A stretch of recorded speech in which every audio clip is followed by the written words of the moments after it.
उसनूं यूज़ करने की कोशिश की। पर इतनी क बात इत्थे कवि जी ने बयान किया कि जिस दिन गुरु महाराज का प्रकाश हुंदा तो ये सारी उस ब्राह्मणी मत मतान का प्रभाव है। आउंदे समय कुछ होर डिटेल च बात करांगा, पर ना मात्र ही बात करदा। उर्ज मास की पूर्णमासी बिंसत सपत नक्षत्र 84, जदों 27 ਦੇ 27 नक्षत्र एक कह लो दिशा च अलाइन होए सीगे, उस वक्त धन गुरु नानक महाराज का प्रकाश होया जी। और सुनी सो करो उचारी, पत्री जन्म लिखी दिज सारी।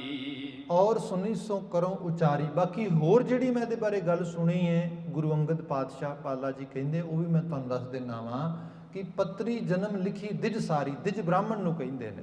क्या एक दिज ने पूरी ब्राह्मण ने एक पत्री भी लिखी है गुरु नानक महाराज के प्रकाश के उत्ते, उन्हां दे जन्म के समय दे विच।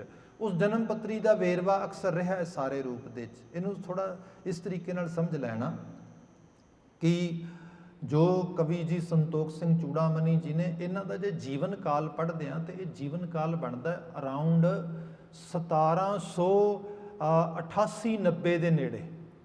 1780 का महाराजा रणजीत सिंह का जन्म है। सो एक दौर आ जदों बिल्कुल एक नवी स्टैबलिशमेंट हो रही है, जिहड़ा सिख रजीम आ वो हुण अपने कह लो कि करवट लै रहा है पंजाब की फिजान दे विच, अपने जिन्हों अपना शासन अपनी रूलिंग उसनूं संभालण वास्ते उस दौर दे विच। सो उहदे चीज़ां आ रही ने, रियासती तौर पर सियासी तौर पर वो ताकत आ रही है, पर नाल दी नाल क्योंकि एक वड्डा हिस्सा generation by generation, average age तो वैसे ही उस जमाने दे विच 22 तो 24 साल सी सारी, 22 तो 24 साल एवरेज एज। तो जिन्हां दे सिरां दे मुੱਲ पैंदे होण, मतलब आपने कई बारी फोकलोर दे एवें दीयां चीज़ां पढ़ियां होणगियां कि एक मीरजादा दुआबे दे किसी पिंड दे विच किसी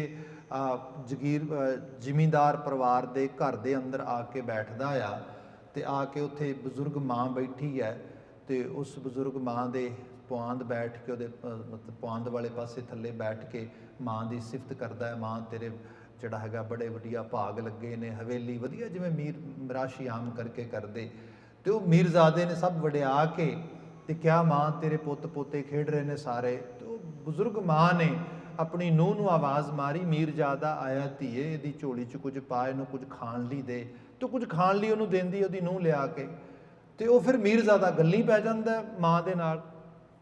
उहनूं पुछदा आ, माँ तेरा आर परिवार काफ़ी वड्डा लगदा आ, कुछ दस सारा आर परिवार किवें है। वो माँ फिर दसना शुरू करदी है, कहिंदी मीरजादिया मेरे को सुख नाल रब ने 5 पुत बख्शे मैनूं, तो उन्हां 5 पुत्तां दे विचों आ सब तो वड्डे दा परिवार ही जिहड़ा तेरी नूह जिहड़ी तैनूं खाण वास्ते दे के गई आ, ये उहदे बच्चे नहीं है, मेरे आ वड्डा पोतरा ही आ, छोटा पोतरा ही आ, छोटी पोतरी आ, एवें गणाउंदी आ, उदू छोटे दी वाइफ आ, उस रूप आ तीसरे दी आ, चौथे दी, एवें करके सारा बयान करदी। वो 4 पुत्रां दा वार वार जिक्र करदी, पर मीरजादे नूं लगदा माँ ने कहा सी मेरे 5 बच्चे ने, 5 पुत्र ने, 4 दे परिवार का जिक्र कर रही है, 4 दा ही वार वार जिक्र करदी है, 5वें पुत का कोई जिक्र नहीं कर रही। मीरजादे च थोड़ा वो क्यूरीअस हो गया, उन्हें क्या पता तो करा। उन्हें क्या माँ गुस्ताखी ली माफ़ी, तू पहला क्या तेरे 5 पुत ने ते 4 का परिवार तू मैनू गिण के दस रही है, 5वें पुत बारे गल नहीं करती, की गल खैर सुख है ना सब, वो 5वें पुत बारे भी कुछ दसना मैनू। तो माँ वड्डा सारा हौका भरदी है, तो हौका भर के कहती है मीरजादिया तैनू की दसां, जिस 5वें की तू गल कर रहा है वो 5वां सिख हो गया। मीन माँ हौका लैके कहती वो 5वां सिख हो गया। ਇਹਦਾ मतलब पता की है, ਇਹਦਾ मतलब यह है मीरजादिया ਉਹਦਾ अज नहीं तो कल सुनेहा आ ही जाना है कि वह शहीद हो गया है। उस जमाने की बात जदों सिख होने का मतलब तुहाडे सिर का मुੱਲ पै गया। यू आर एक्चुअली लेटर और सूनर कोई ना कोई इस किस्म की गवर्नमेंट की जिहड़ी चौंकी पुलिस की चौंकी है तुहानूं जिहड़ी उत्थे उस समय का निज़ामत से तुहानूं मारेगी। उस दौर विचों जदों लंघे होईए तो उत्थे फिर तुहाडे इंस्टीट्यूशन जिन्होंने तुसी अरदास विच याद करते हो कि साडे झंडे बुंग चौंकियां झंडे बुंगे जुगो जुग अटल, साडियां चौंकियां साडे झंगे झंडे साडे बुंगे ਉਹ ਬੁੰਗੇ ਸਾਡੀਆਂ ਟਕਸਾਲਾਂ, ਸਾਡੇ ਇੰਸਟੀਟਿਊਸ਼ਨਸ ਕਿੱਥੇ ਬਚਨੇ ਸੀਗੇ। ਨੌਨ ਸਕਾਲਰ ਬਚੇ। ਬਾਬਾ ਦੀਪ ਸਿੰਘ ਸਰੀਖੀ ਰੂਹ ਜਿਨ੍ਹਾਂ ਦਾ ਆਪਣਾ ਕਾਰਜ ਤਾ ਉਮਰ ਉਹ ਫਾਰਸੀ ਦੇ ਮਾਹਰ, ਗੁਰਮੁਖੀ ਦੇ ਮਾਹਰ, ਬ੍ਰਿਜ ਭਾਸ਼ਾ ਦੇ ਮਾਹਰ, ਤਾ ਉਮਰ ਜਿਸ ਹਸਤੀ ਨੇ ਕਲਮ ਚਲਾਈ, ਇੱਕ ਸਮਾਂ ਉਹ ਆ ਗਿਆ ਜਦੋਂ ਉਸ ਨੂੰ ਕਲਮ ਛੱਡ ਕੇ ਆਪ ਖੰਡਾ ਚੱਕ ਕੇ ਤੇ ਔਲ ਦਾ ਵੇ ਅੰਮ੍ਰਿਤਸਰ ਆ ਕੇ ਸ਼ਹਾਦਤ ਦੇਣੀ ਪੈ ਗਈ। ਸੋ ਐਸੇ ਦੌਰ ਵਿੱਚੋਂ ਜਿਹੜੀ ਕਮਿਊਨਿਟੀ ਗੁਜ਼ਰੀ ਹੋਏ, ਯਕੀਨਨ ਤੌਰ ਤੇ ਪ੍ਰਚਾਰ ਪ੍ਰਸਾਰ ਵਾਸਤੇ ਜਿਹੜੇ ਸਾਨੂੰ ਸਕਾਲਰ ਲੋਕ ਚਾਹੀਦੇ, ਇੰਸਟੀਟਿਊਸ਼ਨ ਚਾਹੀਦੇ, ਉਹਨਾਂ ਦੀ ਲੈਕਿੰਗ ਹੋ ਗਈ। ਉਸ ਲੈਕਿੰਗ ਵਿੱਚੋਂ ਬਹੁਤ ਸਾਰੀਆਂ ਰਵਾਇਤਾਂ ਬਾਹਰ ਨਿਕਲੀਆਂ ਜੋ ਡੈਫੀਨਿਟਲੀ ਗੁਰਮਤ ਵਿਚਾਰਧਾਰਾ, ਗੁਰਮਤ ਸਕੂਲ ਦੇ ਪੈਰਲਰ ਨਹੀਂ ਸੀ ਚੱਲ ਰਹੀਆਂ। ਸੋ ਉਸ ਸਾਰੇ ਦਾ ਮੁਜ਼ਾਹਰਾ ਸਾਡੇ ਉਸ ਸਮੇਂ ਵਿੱਚ ਹੁੰਦਾ ਆ, ਇਜ਼ਹਾਰ ਵਿੱਚ ਆਉਂਦਾ। ਇਹ ਰਚਨਾ ਜੋ ਸਾਡੇ ਸਾਹਮਣੇ ਬੜੀ ਕਾਮਲ ਰਚਨਾ, ਮੈਂ ਫਿਰ ਬੇਨਤੀ ਕਰਾਂ, ਬਹੁਤ ਉਮਦਾ ਕਾਰਜ ਕੀਤਾ ਕਵੀ ਸੰਤੋਖ ਸਿੰਘ ਜੀ ਨੇ। ਇਹ ਸੁੱਟ ਪਾਉਣ ਵਾਲਾ ਕਾਰਜ ਨਹੀਂਗਾ, ਇਹ ਪੜ੍ਹਨ ਵਾਲਾ, ਸਮਝਣ ਵਾਲਾ ਕਾਰਜ ਆ। ਪਰ ਉਸ ਸਮੇਂ ਦੇ ਵਿੱਚ ਜਿਸ ਕਿਸਮ ਦੀਆਂ ਰਵਾਇਤਾਂ ਦਾ ਪ੍ਰਚਾਰ ਪ੍ਰਸਾਰ ਸੀਗਾ, ਉਹਦੇ ਤੋਂ ਇਹ ਰਚਨਾ ਅਛੂਤੀ ਨਹੀਂ ਰਹੀ। ਇਹਦੇ ਵਿੱਚ ਉਹਦੇ ਪ੍ਰਭਾਵ ਨਜ਼ਰ ਪੈਣਗੇ, ਤੁਹਾਨੂੰ ਦਿਸੇਗਾ। ਸਮਾਜ ਵਿੱਚ ਜਿਵੇਂ ਆਮ ਚਰਚਾ ਹੁੰਦੀ, ਲੋਕ ਉਸੇ ਢੰਗ ਦੇ ਨਾਲ ਚੀਜ਼ਾਂ ਬਿਆਨ ਕਰਦੇ। ਮੈਨੂੰ ਯਾਦ ਹੈ ਅਸੀਂ ਜਦੋਂ ਇੰਸਟੀਟਿਊਸ਼ਨ ਪੜ੍ਹਦੇ ਸੀ ਨਾ ਚੰਡੀਗੜ੍ਹ, ਤੇ ਸਾਡੇ ਕੋਲ ਇੱਕ ਅਮਰੀਕਨ ਗਰੁੱਪ ਗਿਆ ਇੱਥੋਂ ਯੰਗ ਬੱਚਿਆਂ ਦਾ, ਜਿਹੜੇ ਇੱਥੇ ਯੂਨੀਵਰਸਿਟੀ 'ਚ ਪੜ੍ਹਦੇ, ਤੇ ਉੱਥੇ ਕੁਝ ਸਮੇਂ ਲਈ ਉਹਨਾਂ ਨੇ ਕੁਝ ਲੋਕਲ ਲੈਵਲ 'ਤੇ ਕੰਮ ਕਰਨਾ ਸੀਗਾ ਸਿੱਖੀ ਦੇ ਰਿਲੇਟਡ। ਤੇ ਉਹਨਾਂ ਦੇ ਨਾਲ ਕੁਝ ਸਾਡੇ ਦਾਨਿਸ਼ਮੰਦ ਪ੍ਰੋਫੈਸਰ ਸੀਗੇ ਯੂਨੀਵਰਸਿਟੀਜ਼ ਦੇ, ਤੇ ਉੱਥੇ ਅਸੀਂ ਗੱਲ ਕੀਤੀ ਗੁਰਮਤੇ ਦੀ, ਕਿਉਂਕਿ ਗੁਰਮਤਾ ਸਾਡੀ ਇੱਕ ਬੜੀ ਪਾਕ ਸੰਸਥਾ ਸੀਗੀ ਜਿਹਦੇ 'ਚ ਅਸੀਂ ਕਿਸੇ ਚੀਜ਼ ਦੇ ਇਸ਼ੂ ਦੇ ਉੱਤੇ ਫੈਸਲਾ ਕਰਦੇ ਸੀਗੇ। ਤੇ ਜਦੋਂ ਗੁਰਮਤੇ ਦੀ ਗੱਲ ਕੀਤੀ, ਤੇ ਉਹ ਕਿਉਂਕਿ ਨਾਰਥ ਅਮਰੀਕਾ ਤੋਂ ਗਏ ਸੀਗੇ, ਤੇ ਉਹਨਾਂ ਨੇ ਬਿਲਕੁਲ ਐਗਜ਼ੈਕਟਲੀ ਜਿਵੇਂ ਅਮਰੀਕਨ ਪੋਲੀਟੀਕਲ ਸਿਸਟਮ ਆ, ਵੋਟਿੰਗ ਸਟਰਕਚਰ ਆ, ਗੁਰਮਤੇ ਨੂੰ ਉਵੇਂ ਇੱਕ ਵਰਕਸ਼ਾਪ 'ਚ ਲਿਆਂਦਾ ਸਾਰੇ ਨੂੰ। ਅਸੀਂ ਕਿਹਾ ਵੀ ਐਵੇਂ ਹੁੰਦਾ ਸੀਗਾ? ਪ੍ਰੋਫੈਸਰ ਸਾਹਿਬ ਕਹਿੰਦੇ ਕਿਉਂਕਿ ਇਹ ਪੜ੍ਹ ਕੇ ਉੱਥੋਂ ਆਏ ਨੇ, ਇਹਨਾਂ ਨੂੰ ਉਹੀ ਜਿਹੜਾ ਬਾਇਲੈਟਰਲ ਕਨਸੈਪਟ ਆ ਸਮਝ ਆਉਂਦਾ ਆ। ਸੋ ਉਸੇ ਤਰੀਕੇ ਨਾਲ, ਉਸੇ ਐਂਗਲ ਤੋਂ ਇਹ ਆਪਣੀ ਹਿਸਟਰੀ ਨੂੰ ਵੀ ਦੇਖ ਰਹੇ ਨੇ। ਜਿਹੋ ਜੀ ਸਾਡੀ ਆਲਾ ਦੁਆਲਾ ਹੋਏ, ਉਹਦਾ ਪ੍ਰਭਾਵ ਸਾਡੀ ਸੋਚ 'ਤੇ ਪੈਂਦਾ ਪੂਰਨ ਰੂਪ ਦੇ ਵਿੱਚ। ਅਸੀਂ ਉਹਦੇ 'ਚ ਉਸੇ ਜਾਵੀਏ, ਉਸ ਚਸ਼ਮੇ 'ਚੋਂ ਫਿਰ ਚੀਜ਼ਾਂ ਨੂੰ ਦੇਖਦੇ। ਹੁਣ ਕਵੀ ਜੀ ਜਿਹੜੀ ਬਾਤ ਕਰ ਰਹੇ ਨੇ, ਉਹ ਦੌਰ ਜਦੋਂ ਬ੍ਰਾਹਮਣੀ ਰਵੋ ਰਵਾਇਤਾਂ ਦੁਬਾਰਾ ਫਿਰ ਵਾਪਸ ਆ ਰਹੀਆਂ ਨੇ। ਅਦਰਵਾਈਜ਼ ਸਾਡੇ ਘਰ ਦੇ ਵਿੱਚ ਬੱਚਿਆਂ ਦੀ ਪੱਤਰੀ ਬਣਾਉਣੀ, ਪੱਤਰੀਆਂ ਕੱਢਣੀਆਂ, ਪੱਤਰੀਆਂ ਵਾਚ ਕਰਨੀਆਂ, ਇਹ ਸਾਰੇ ਦੀ ਸੰਪੂਰਨ ਮਨਾਹੀ ਹੈ ਗੁਰਮਤਿ ਸਕੂਲ ਆਫ ਥਾਟ ਦੇ ਵਿੱਚ। ਸਾਡੇ ਕੋਲ ਪੁਰਾਣੇ ਰਹਿਤਨਾਮੇ ਇਹਦੀ ਤਸਦੀਕ ਕਰਦੇ ਨੇ। ਗੁਰਬਾਣੀ ਗੁਰਮਤਿ ਸਕੂਲ ਤੇ ਪੂਰੀ ਤਰ੍ਹਾਂ ਕਰਦਾ ਆ, ਪਰ ਗੁਰੂ ਨਾਨਕ ਸਾਹਿਬ ਦੀ ਪੱਤਰੀ, ਜਨਮ ਪੱਤਰੀ ਯਕੀਨਨ ਤੌਰ ਤੇ ਬਣੀ ਕਿਉਂਕਿ ਪਰਿਵਾਰ ਨੇ ਬਣਾਈ। ਬਾਬਾ ਜੀ ਨੂੰ ਉਹਨਾਂ ਨੇ ਜਨੇਊ ਪਾਉਣ ਦੀ ਵੀ ਕੋਸ਼ਿਸ਼ ਕੀਤੀ, ਬਾਬਾ ਜੀ ਨੂੰ ਤੋਂ ਇਨਕਾਰ ਕੀਤਾ। ਬਾਬਾ ਜੀ ਦੇ ਵਿਆਹ ਦੇ ਸਮੇਂ ਬ੍ਰਾਹਮਣ ਆ ਕੇ ਬੇਦੀ ਪੜ੍ਹਨ ਲਈ ਤਿਆਰ ਨਹੀਂ ਹੋਇਆ। ਅਸੀਂ ਸਾਰਾ ਇਤਿਹਾਸ ਪੜ੍ਹਦੇ ਹਾਂ, ਸੋ ਸਾਰੇ ਦਾ ਵੇਰਵਾ ਕਿਤੇ ਕਿਤੇ ਸਾਨੂੰ ਮਿਲੇਗਾ। ਪਰ ਆਪਾਂ ਇਤਿਹਾਸ ਦੇ ਵਿੱਚੋਂ ਗੁਰੂ ਬਾਬਾ ਜੀ ਦੇ ਜੀਵਨ ਗਾਥਾ, ਉਹਨਾਂ ਦੀਆਂ ਜੀਵਨ ਰਿਸ਼ਮਾਂ ਤੇ ਨਾਲ ਨਾਲ ਕੁਝ ਗੁਰਮਤਿ ਦੇ ਪ੍ਰਸੰਗ ਨੂੰ ਨਾਲ ਨਾਲ ਅਸੀਂ ਉਹਦੀ ਇੰਟਰਪ੍ਰੀਟੇਸ਼ਨ ਕਰਦੇ ਜਾਣਾ ਹੈ। ਇੱਥੇ ਜਿਹੜੀ ਬਾਤ ਆਈ, ਕਵੀ ਜੀ ਜੋ ਇੱਥੇ ਬਾਤ ਲਿਖ ਰਹੇ, ਕਹਿੰਦੇ ਕਿ ਬਾਲੇ ਨੂੰ ਜਦੋਂ ਕਿਹਾ, ਬਾਲਿਆ ਤੂੰ ਗੁਰੂ ਨਾਨਕ ਸਾਹਿਬ ਦੀ ਸੰਪੂਰਨ ਸਾਨੂੰ ਸਾਖੀ ਸੰਪੂਰਨ ਬਾਤ ਸੁਣਾਉਣੀ ਹੈ। ਬਾਲਾ ਕਹਿੰਦਾ, ਮਹਾਰਾਜ ਮੇਰੀ ਮਜਬੂਰੀ ਹੈ, ਮੈਂ ਬਚਪਨ ਬਾਰੇ ਬਹੁਤਾ ਨਹੀਂ ਜਾਣਦਾ ਕਿਉਂਕਿ ਕਿਤੇ ਮੈਂ ਉਮਰ 'ਚ ਛੋਟਾ ਸੀ। ਦੂਸਰਾ, ਮੈਂ ਬਚਪਨ ਦੇਖਿਆ ਨਹੀਂਗਾ ਉਸ ਸਮੇਂ ਦੇ ਵਿੱਚ। ਹਾਂ, ਜੋ ਲੋਕਾਂ ਤੋਂ ਸੁਣਿਆ, ਆਲੇ ਦੁਆਲੇ ਤੋਂ, ਨਗਰ ਤੋਂ ਬਾਤ ਆਈ ਮੇਰੇ ਕੰਨਾਂ ਵਿੱਚ, ਉਹਦੇ 'ਚੋਂ ਕੁਝ ਵੇਰਵੇ ਦੇਵਾਂਗਾ। ਕਿਆ ਬਹੁਤ ਨਰਨ ਤੇ ਇਹ ਬਿਦ ਸੁਣੀ, ਜਿਹੜੀ ਉਹਨਾਂ ਤੋਂ ਸੁਣੀ ਬਾਤ ਮੈਂ ਸਾਰੇ ਦੀ ਸਾਰੀ, ਉਹ 'ਚ ਮੈਨੂੰ ਇਹ ਪਤਾ ਲੱਗਾ ਕਿ ਔਰ ਸੁਣੀ ਸੋ ਕਰੋ ਉਚਾਰੀ, ਪੱਤਰੀ ਜਨਮ ਲਿਖੀ ਦਿਜ ਸਾਰੀ। ਬਾਬਾ ਜੀ ਦੇ ਜਨਮ ਸਮੇਂ ਦਿਜ ਨੇ, ਬ੍ਰਾਹਮਣ ਨੇ ਇੱਕ ਪੂਰੇ ਦੀ ਪੂਰੀ ਉਹਨਾਂ ਦੀ ਜਨਮ ਪੱਤਰੀ ਵੀ ਬਣਾਈ ਹੈ ਜੀ। ਕਾਲੂ ਨਾਨਕ ਜਨਕ ਜਨੀਜੈ, ਧਾਮ ਮਦ ਤੇ ਧਰੀ ਲਖੀਜੈ। ਜੋ ਗੁਰੂ ਨਾਨਕ ਮਹਾਰਾਜ ਜੀ ਦੇ ਪਿਤਾ ਜੀ ਸੀਗੇ ਬਾਬਾ ਕਾਲੂ ਜੀ, ਉਹਨਾਂ ਦੇ ਬਾਬਤ ਜਿਨ੍ਹਾਂ ਦੇ ਘਰ ਦੇ ਵਿੱਚ ਤੁਹਾਨੂੰ ਗੁਰੂ ਨਾਨਕ ਮਹਾਰਾਜ ਜੀ ਨੇ ਅਵਤਾਰ ਧਾਰਨ ਕੀਤਾ ਸੀ, ਭਾਵ ਬਾਬਾ ਕਾਲੂ ਮਹਿਤਾ ਕਾਲੂ ਜੀ ਦਾ ਜੋ ਪਰਿਵਾਰ ਹੈ, ਕਵੀ ਜੀ ਉਹਦਾ ਵੇਰਵਾ ਦਿੰਦੇ ਕਿ ਉਹਨਾਂ ਦੇ ਬਾਬਤ ਮੈਂ ਇਤਨੀ ਬਾਤ ਕਹਿ ਸਕਦਾ ਹਾਂ ਜੀ। ਭਾ ਪਰਲੋਕ ਕਾਲ ਬਹੁ ਕਾਲੂ, ਜੀਵਤ ਅਨੁਜ ਨਾਮ ਤੇ ਲਾਲੂ। ਗੁਰੂ ਨਾਨਕ ਮਹਾਰਾਜ ਜੀ ਦੇ ਪਿਤਾ ਜੀ ਬਾਬਾ ਕਾਲੂ ਜੀ, ਉਹ ਤੇ ਸਮਾਂ ਹੋ ਗਿਆ ਪਰਲੋਕ ਗਮਨ ਕਰ ਗਏ, ਭਾਵ ਉਸ ਪਰਿਵਾਰ ਵਿੱਚੋਂ ਪਿਤਾ ਮਾਤਾ ਤੇ ਹੁਣ ਪਰਲੋਕ ਗਮਨ ਕਰ ਚੁੱਕੇ ਨੇ। ਪਰ ਉਸ ਪਰਿਵਾਰ ਦਾ ਇੱਕ ਜੀ ਜੀਵਤ ਅਨੁਜ ਨਾਮ ਤੇ ਲਾਲੂ, ਧੰਨ ਗੁਰੂ ਨਾਨਕ ਮਹਾਰਾਜ ਜੀ ਦੇ ਚਾਚਾ ਜੀ, ਕਿਉਂਕਿ ਬਾਬਾ ਜੀ ਦੇ ਦਾਦਾ ਜੀ ਦਾ ਨਾਮ ਸ਼ਿਵਰਾਮ ਜਾਂ ਸੇਵਾਰਾਮ ਕਰਕੇ ਆਉਂਦਾ ਇਤਿਹਾਸ ਦੇ ਵਿੱਚ। ਦਾਦੀ ਗੁਰੂ ਨਾਨਕ ਮਹਾਰਾਜ ਦੀ ਬਨਾਰਸੀ ਦੇਵੀ, ਜਦੋਂ ਕਿਤੇ ਗੁਰਪੁਰਬ ਦੇ ਨੇੜੇ ਜਾ ਕੇ ਤੁਹਾਨੂੰ ਸਾਰਾ ਬ੍ਰਿਤਾਂਤ ਪਿੱਛੋਂ ਲਿਆ ਕੇ ਸੁਣਾਵਾਂਗੇ, ਪਰ ਟੂਕ ਮਾਤਰ ਨਾ ਮਾਤਰ ਬਿਆਨ ਕਰਦਾ। ਬਾਬਾ ਸ਼ਿਵਰਾਮ ਜੀ ਦੇ ਗ੍ਰਹਿ ਵਿਖੇ 2 ਔਲਾਦਾਂ ਹੋਈਆਂ।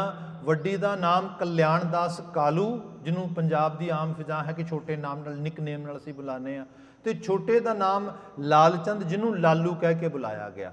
ਹੁਣ ਇੱਥੇ ਕਵੀ ਜੀ ਕਹਿੰਦੇ, ਭਾਈ ਬਾਲੇ ਨੇ ਦੱਸਿਆ ਕਿ ਗੁਰੂ ਨਾਨਕ ਮਹਾਰਾਜ ਦੇ ਪਿਤਾ ਬਾਬਾ ਕਾਲੂ ਜੀ ਤੇ ਪਰਲੋਕ ਗਮਨ ਕਰ ਗਏ ਨੇ, ਵਕਤ ਹੋ ਗਿਆ, ਪਰ ਹਾਂ ਅਜੇ ਚਾਚਾ ਲਾਲੂ ਜੀ ਮੌਜੂਦ ਨੇ। ਉਸ ਪਰਿਵਾਰ ਦਾ ਖਾਨਦਾਨ ਵਿੱਚੋਂ ਇੱਕ ਅਨੁਜ, ਇੱਕ ਜੀ ਬਾਬਾ ਲਾਲੂ ਜੀ ਅਜੇ ਉਸ ਗ੍ਰਹਿ ਵਿਖੇ ਮੌਜੂਦ ਨੇ ਜੀ। ਦੋਹਰਾ ਬਿਰਧ ਬੈਸ ਬਪ ਬਲ ਬਿਨਾ ਬੀਤੇ ਬਰਖ ਵਿਸਾਲ। ਦਿਆਲੂ ਗੁਰੂ ਜੀ ਸੁਣੋ, ਜਿਹੜੀ ਉਹ ਜਨਮ ਪੱਤਰੀ ਦੇ ਬਾਬਤ ਅਸੀਂ ਗੱਲ ਕਰਨੀ ਹੈ, ਹੁਣ ਬੜੇ ਸਾਲ ਹੋ ਗਏ, ਕਿਉਂਕਿ ਕਦੀ ਕਿਸੇ ਨੇ ਜ਼ਿਕਰ ਵੀ ਨਹੀਂ ਕੀਤਾ ਹੋਣਾ, ਬੜੇ ਹੁਣ ਤੇ ਵਰਿਆਂ ਦੇ ਵਰੇ ਹੋ ਗਏ। ਕਹਿੰਦੇ ਬਿਰਧ ਬੈਸ ਬਪ ਬਲ ਬਿਨਾ। ਹੁਣ ਤੇ ਉਹ ਬਾਬਾ ਲਾਲੂ ਜੀ ਦਾ ਸਰੀਰ ਵੀ ਜਿਹੜਾ ਆ ਉਹ 'ਚ ਕੋਈ ਬਹੁਤੀ ਸੱਤਿਆ ਹੈ ਨਹੀਂ, ਬੜਾ ਬਿਰਧ ਹੋ ਗਿਆ ਸਰੀਰ ਉਹਦਾ। ਬੀਤੇ ਬਰਖ ਵਿਸਾਲ, ਕੋ ਅੱਜ ਦੀ ਗੱਲ ਆ, ਹੁਣ ਤੇ ਸਾਲਾਂ ਦੇ ਸਾਲ ਜੁਗੜੇ, ਜਿਹਨੂੰ ਅਸੀਂ ਕਹਿ ਦਿੰਦੇ ਹਾਂ, ਜੁਗੜੇ ਹੋ ਚੁੱਕੇ ਨੇ ਜੀ। ਤਲਵੰਡੀ ਮੈਂ ਸੱਦਨ ਤਿਸ ਸੁਨੋ ਸਰੋਨ ਗੁਰ ਦਿਆਲ।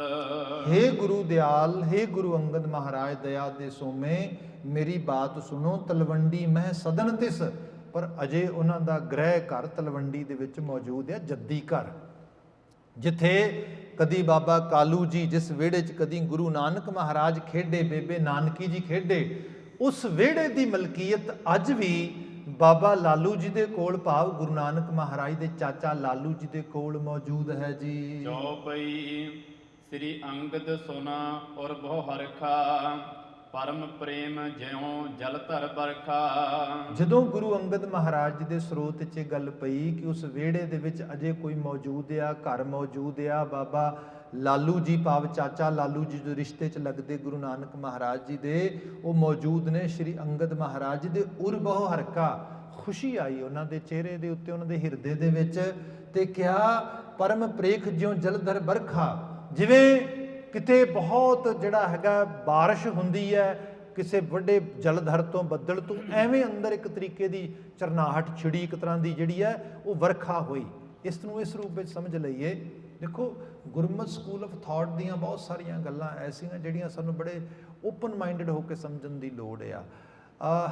ਜਿਵੇਂ ਅਸੀਂ ਅੱਜ ਜੋ ਮੁਹਾਜ ਦੇਖ ਰਹੇ ਹਾਂ, ਖਾਸ ਕਰਕੇ ਜਿਵੇਂ ਹਿੰਦੂ ਮਤ ਕਿਹਾ ਜਾਂਦਾ ਆ, ਹਿੰਦੂ ਮਤ ਇਹ ਬੜਾ ਰੀਸੈਂਟਲੀ ਟਰਮਨੋਲੋਜੀ ਯੂਜ਼ ਕੀਤੀ ਜਾ ਰਹੀ ਹੈ ਇੱਕ ਖਾਸ ਸਨਾਤਨੀ ਧਾਰਾ ਨੂੰ ਮੰਨਣ ਵਾਲੇ ਲੋਕਾਂ ਵਾਸਤੇ।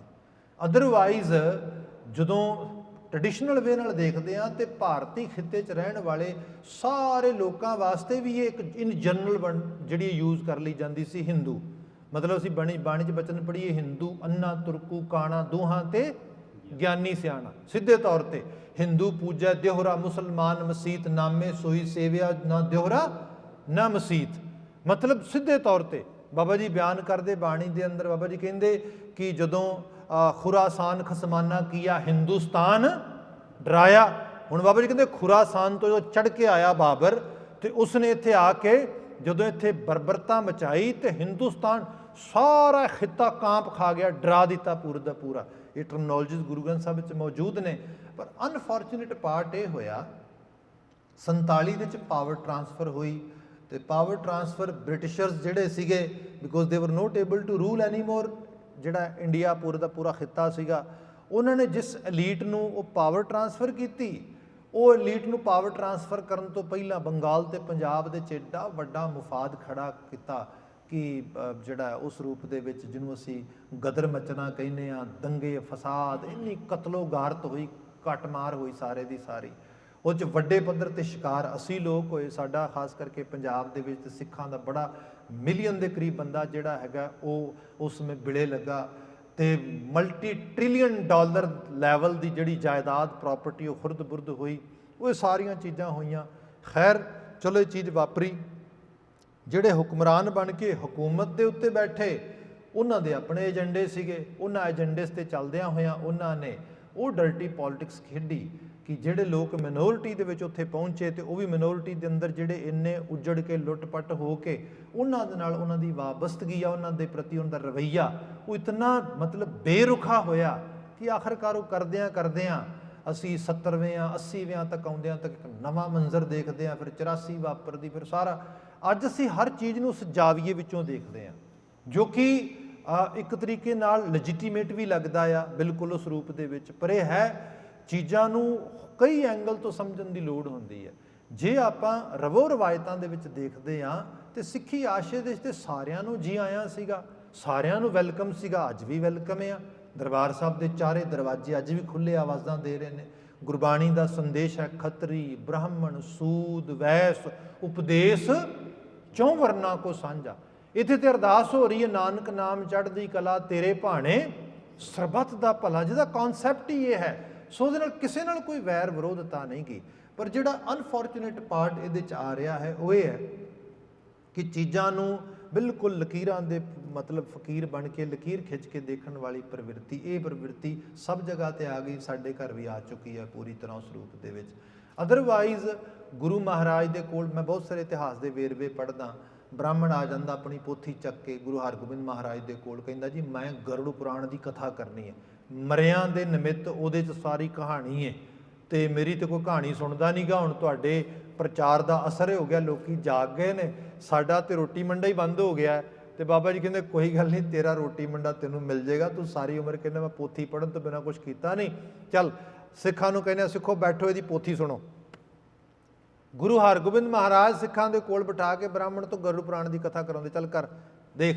ਹਾਂ ਉਹਦੇ ਤੇ ਸਿੱਖ ਜਿਹੜੇ ਨੇ ਉਹ ਆਪਣੇ ਤਰੀਕੇ ਨਾਲ ਤੋਂ ਸਮਝਦੇ, ਪਰਸੀਵ ਕਰਦੇ, ਫਿਰ ਬਿਆਨ ਕਰਦੇ ਕਿ ਇਸ ਸਾਰੇ ਦਾ ਜਿਹੜਾ ਅਸਰਾਰ ਆ ਉਹ ਨਾ ਪੱਖੀ ਆ ਮਨੁੱਖਤਾ ਦੇ ਉੱਤੇ, ਇਹਦੇ ਚੋਂ ਬਾਹਰ ਨਿਕਲੀਏ। ਜਦੋਂ 365 ਦਿਨ ਲੱਗਦੇ ਇਸ ਸੰਸਾਰ ਤੋਂ ਅਗਲੇ ਸੰਸਾਰ ਜਾਣ ਦੀਆਂ, ਉਹ ਸਾਰੀਆਂ ਬਾਤਾਂ ਸਿੱਖ। ਤੇ ਫਿਰ ਭਾਈ ਗੁਰਦਾਸ ਜੀ ਕਹਿੰਦੇ ਇਹ ਉਸ ਸਮੇਂ ਦੀ ਬਾਤ ਹੈ ਜਦੋਂ ਲੋਕਾਂ 'ਚ ਗਿਆਨ ਨਹੀਂ ਸੀਗਾ। ਹੁਣ ਲੋਕਾਂ 'ਚ ਗਿਆਨ ਆ ਗਿਆ, ਲੋਕਾਂ ਨੂੰ ਪਤਾ ਲੱਗ ਗਿਆ ਉਹ ਵਾਹਿਗੁਰੂ ਜ਼ਰਰੇ ਜ਼ਰਰੇ ਜ਼ਰਖੇਜ਼ ਆ, ਰੂਹਾਂ ਦਾ ਮਾਲਕ, ਰੂਹਾਂ ਦੇ ਵਿੱਚ ਰਹਿੰਦਾ, ਰੂਹਾਂ ਨੂੰ ਅਮਾਉਂਦਾ, ਰੂਹਾਂ ਨੂੰ ਆਪ ਕੱਢ ਕੇ ਲੈ ਜਾਂਦਾ। ਕਿਹੜੇ ਚੱਕਰਾਂ 'ਚ ਪੈ ਰਹੇ ਆ ਬ੍ਰਾਹਮਣ, ਗਤੀਆਂ ਐਵੇਂ ਹੁੰਦੀਆਂ ਕੋਈ। ਸੋ ਇਹ ਸਾਰੀ ਬਾਤ ਗੁਰਮਤਿ ਸਕੂਲ ਨੇ ਸਮਝਾਈ, ਪਰ ਇਹ ਹੈ ਕਿਸੇ ਦੇ ਬਾਬਤ ਇਸ ਕਿਸਮ ਦੀ ਨਫ਼ਰਤ ਦਵਾਇਖੇ ਭਾਵ ਨਾ ਰੱਖਿਆ। ਕਵੀ ਜੀ ਜੋ ਇੱਥੇ ਬਾਤ ਲਿਖਦੇ, ਸ਼੍ਰੀ ਅੰਗਦ ਸੁਨ ਉਰਬੋ ਹਰਖਾ, ਜਦੋਂ ਪੱਤਰੀ ਦੀ ਗੱਲ ਕੀਤੀ ਗਈ ਤੇ ਕਵੀ ਜੀ ਕਹਿੰਦੇ ਗੁਰੂ ਅੰਗਦ ਮਹਾਰਾਜ ਦੇ ਹਿਰਦੇ 'ਚ ਹਰ ਖੁਸ਼ੀ ਪੈਦਾ ਹੋਈ। ਪਰਮ ਪ੍ਰੇਮ ਜਿਉਂ ਜਲਧਰ ਬਰਖਾ, ਜਿਵੇਂ ਕਿਸੇ ਧਰਤੀ ਦੇ ਉੱਤੇ ਮੀਂਹ ਵਰਦਾ ਤੇ ਉਹਨੂੰ ਖੁਸ਼ੀ ਮਿਲਦੀ, ਇਸ ਕਿਸਮ ਦਾ ਅਹਿਸਾਸ ਗੁਰੂ ਅੰਗਦ ਸਾਹਿਬ ਦੇ ਅੰਦਰ ਆਇਆ ਜੀ। ਬੋਲੇ ਗਿਰਾ ਰਸਾਲ ਕਿਰਪਾਲਾ, ਕਿਤ ਬਿਦ ਲੀਜੈ ਪਤਰੀ ਬਾਲਾ। ਗੁਰੂ ਮਹਾਰਾਜ ਜਿਹੜੇ ਬੜੇ ਕਿਰਪਾਲੂ ਸਤਿਗੁਰੂ ਨੇ, ਉਹਨਾਂ ਨੇ ਬਾਲੇ ਨੂੰ ਕਿਹਾ ਕਿ ਬਾਲਿਆ ਕਿਸ ਤਰੀਕੇ ਦੇ ਨਾਲ ਹੋਏ ਕਿ ਆਪਾਂ ਉਸ ਪੱਤਰੀ ਨੂੰ ਲਿਆ ਕੇ ਉਹਨੂੰ ਜਿਹੜਾ ਹੈਗਾ ਪ੍ਰਾਪਤ ਕਰੀਏ, ਉਹ ਸਾਡੇ ਕੋਲ ਇੱਕ ਸੋਰਸ ਦੇ ਤੌਰ ਤੇ ਆਵੇ ਜੀ। ਐਸਾ ਕੌਣ ਮੀਤ ਸਿੱਖ ਹੋਈ, ਪੱਤਰੀ ਕੋ ਦਰਸਾਵਹਿ ਸੋ ਜੋਈ। ਐਸਾ ਕਿਹੜਾ ਮਿੱਤਰ ਸਿੱਖ ਹੈ ਜਿਹੜਾ ਜਨਮ ਪੱਤਰੀ ਲੱਭ ਕੇ ਲਿਆ ਕੇ ਸਾਨੂੰ ਵਿਖਾ ਦੇ। ਗੁਰੂ ਅੰਗਦ ਮਹਾਰਾਜ ਭਾਈ ਬਾਲੇ ਦੇ ਸਾਹਮਣੇ ਇਹ ਸਵਾਲਨੁਮਾ ਫਿਕਰਾ ਰੱਖਦੇ, ਓਏ ਬਾਲਿਆ ਦੱਸ ਕੋਈ ਪ੍ਰੇਮੀ ਸੱਜਣ ਜਿਹੜਾ ਉਹ ਪੱਤਰੀ ਕੱਢ ਕੇ ਲਿਆਵੇ ਉੱਥੋਂ ਜੀ। ਬਾਲਾ ਕਹੈ ਖੋਜ ਜੋ ਕੀਜੈ, ਤੋ ਨਿਹਚੈ ਪੱਤਰੀ ਕਰ ਲੀਜੈ। ਬਾਲਾ ਅੱਗੋਂ ਜਵਾਬ ਦਿੰਦਾ ਵੀ ਜੇ ਕਿਤੇ ਲੱਭੀ ਜਾਏ ਤੇ ਪੱਤਰੀ ਲੱਭ ਸਕਦੀ ਹੈ, ਤੇ ਪੱਤਰੀ ਲੱਭਣ ਵਾਲਾ ਸਿੱਖ ਵੀ ਲੱਭ ਸਕਦਾ। ਆਪਾਂ ਜੇ ਯਤਨ ਕਰੀਏ, ਪ੍ਰਯਾਸ ਕਰੀਏ, ਤੇ ਹੋ ਸਕਦਾ ਹੈ ਸਾਡੀ ਇਹ ਗੱਲ ਬਣ ਆਵੇ, ਸਾਨੂੰ ਉਹ ਪੱਤਰੀ ਮਿਲ ਜਾਏ ਜੀ। ਲਾਲੂ ਆਲੇ ਮਿਲ ਕਰ ਤਾਸੂ, ਖੁਜਵਾਵ ਹੈ ਜਬ ਤੇ ਕੇ ਪਾਸੂ। ਜੇ ਕੀਤੀ ਜਾਏ ਬਾਤ ਇਸ ਰੂਪ ਦੇ ਵਿੱਚ, ਆਲੇ ਕਹਿੰਦੇ ਘਰ ਨੂੰ, ਜਿੱਥੋਂ ਆਲੇ ਤੋਂ ਆਲਾ ਲਫ਼ਜ਼ ਕਹਿ ਦਿੰਦੇ ਆ ਪੰਜਾਬੀ ਦੇ ਵਿੱਚ ਅਸੀਂ, ਜਾਂ ਸਾਨੂੰ ਕਈ ਵਾਰੀ ਪੰਜਾਬੀ ਬੋਲਦਿਆਂ ਥੋੜ੍ਹੀ ਜਿਹੀ ਸੰਗ ਆਉਂਦੀ, ਕੋਈ ਕਿਸੇ ਨੂੰ ਨਹੀਂ ਪੁੱਛਦਾ ਓਏ ਤੇਰਾ ਆਲਾ ਕਿੱਥੇ ਹੈ, ਇਹ ਕਹਿਣਾ ਤੇਰਾ ਘਰ ਕਿੱਥੇ ਅਸੀਂ ਕਹਿ ਸਕਦੇ ਹਾਂ। ਹਾਂ ਅਸੀਂ ਇਹ ਜ਼ਰੂਰ ਕਹਿ ਸਕਦੇ ਹਾਂ ਜੀ ਤੁਹਾਡਾ ਦੌਲਤ ਖਾਨਾ ਕਿੱਥੇ ਹੈ ਜੀ। ਹੁਣ ਇਹ ਲਫ਼ਜ਼ ਉਰਦੂ ਦਾ ਆਇਆ, ਦਾ ਮਤਲਬ ਆਲੇ ਆਲਾ ਹੀ ਹੁੰਦਾ, ਆਲਾ ਹੀ ਹੁੰਦਾ ਵੀ ਤੂੰ ਕਿੱਥੇ ਜੇ ਰਹਿਣਾ ਭਾਈ, ਤੇਰਾ ਰਹਿਣ ਵਾਲਾ ਖਾਨਾ ਕਿਹੜਾ, ਕਿਹੜੇ ਟਿਕਾਣੇ ਤੇ ਰਹਿਣਾ ਉਸ ਰੂਪ ਦੇ ਵਿੱਚ। ਕਿਆ ਜ਼ਿਕਰ ਆਇਆ ਲਾਲੂ ਆਲਿਆ ਮਿਲਕਰ ਤਾਸੂ, ਜੇ ਕਿਤੇ ਉਹਦੇ ਖੁਜਵਾ ਹੈ ਜਬ ਤਿਹ ਕੇ ਪਾਸੂ। ਜੇ ਕਿਤੇ ਉਹਦੇ ਘਰ ਜਾਈਏ ਤੇ ਉਦੋਂ ਜਾ ਕੇ ਕਹੀਏ ਜਾਂ ਉਹਦੇ ਘਰ ਨੂੰ ਲੱਭਿਆ ਜਾਏ, ਤੇ ਇਹ ਥੋੜਾ ਕਿ ਉਹ ਜਨਮ ਪੱਤਰੀ ਕਿਤੇ ਤੁਰ ਗਈ ਹੋਏਗੀ, ਉਸੇ ਘਰ ਵਿੱਚ ਹੋਏਗੀ, ਉਸੇ ਗ੍ਰਹਿ ਵਿਖੇ ਹੋਏਗੀ, ਸੋ ਉਸ ਰੂਪ ਵਿੱਚ ਐਫਰਟ ਪਾਈ ਜਾ ਸਕਦੀ ਹੈ ਜੀ। ਤਉ ਕਰ ਆਵ ਹੈ ਪਠਵੋ ਕੋਈ, ਫੇਰ ਹੋ ਪੂਰ ਮਨੋਰਥ ਹੋਈ। ਉਸ ਭਾਈ ਲਾਲ ਬਾਬਾ ਚਾਚਾ ਲਾਲੂ ਜੀ ਦੇ ਗ੍ਰਹਿ ਵਿਖੇ ਕਿਸੇ ਨਾ ਕਿਸੇ ਨੂੰ ਭੇਜੀਏ, ਭੇਜ ਕੇ ਵੇਖੋ, ਹੋ ਸਕਦਾ ਆ ਸਾਡਾ ਇਹ ਮਨੋਰਥ ਹੋਰੋਂ ਪੂਰ ਮਨੋਰਥ ਹੋਈ। ਜਿਹੜੀ ਸਾਡਾ ਮਨੋਰਥ ਹੈ, ਸਾਡੀ ਇੱਛਾ ਹੈ, ਹੋ ਸਕਦਾ ਪੂਰੀ ਹੋ ਜਾਏ, ਹੋ ਸਕਦਾ ਆ ਸਾਨੂੰ ਉਹ ਪੱਤਰੀ ਮਿਲ ਜਾਏ ਜੀ। ਦੋਹਰਾ ਸ੍ਰੀ ਅੰਗਦ ਭਾਖੀ ਗਿਰਾ ਹੋਵੈ ਤੁਮ ਤੇ ਕਾਮ। ਧੰਨ ਗੁਰੂ ਅੰਗਦ ਮਹਾਰਾਜ ਜਦੋਂ ਇਹ ਸਾਰੀ ਬਾਤ ਸੁਣੀ ਤੇ ਗੁਰੂ ਅੰਗਦ ਮਹਾਰਾਜ ਕਹਿੰਦੇ, ਉਹ ਬਾਲਿਆ ਇਹ ਕੰਮ ਲੱਗਦਾ ਤੇਰੇ ਤੋਂ ਹੋਣਾ ਆ, ਇਹ ਕੰਮ ਤੂੰ ਹੀ ਕਰ ਸਕਦਾ ਆ, ਕਿਉਂਕਿ ਤੂੰ ਕਹਿੰਦੇ ਨੇ ਜਿਹੜਾ ਬੋਲੇ ਉਹ ਹੀ ਕੁੰਡਾ ਖੋਲੇ। ਬਾਲਿਆ ਤੂੰ ਸਾਰੀ ਗੱਲ ਜਾਣਦਾ ਆ, ਤੈਨੂੰ ਪਤਾ ਵੀ ਹੈ। ਸੋ ਬਾਬਾ ਜੀ ਹੁਣ ਗੁਰੂ ਅੰਗਦ ਮਹਾਰਾਜ ਕਹਿੰਦੇ, ਉਹ ਬਾਲਿਆ ਇਹ ਬਾਤ ਸਾਰੀ ਕਰ ਰਿਹਾ, ਮੈਨੂੰ ਇਹ ਲੱਗਦਾ ਹੋਵੇਂ ਤੁਮ ਤੇ ਕਾਮ, ਇਹ ਕੰਮ ਤੇਰੇ ਤੋਂ ਹੀ ਹੋਣਾ, ਇਹ ਕੰਮ ਤੂੰ ਹੀ ਕਰੇਗਾ ਜੀ। ਤਾਹੇ ਨਗਰ ਮਹਿ ਰਹਿਤ ਹੋ ਕੁਝ ਬਾਬ ਹੋ ਤੇ ਧਾਮ। ਬਾਕੀ ਤੂੰ ਪਿੰਡ ਦਾ ਬੰਦਾ ਆ, ਵਸਨੀਕ ਆ ਉਸ ਨਗਰ ਦਾ, ਤੂੰ ਜਾ ਤੇ ਤੂੰ ਜਾ ਕੇ ਖੁਜਵਾ ਭਾਈ।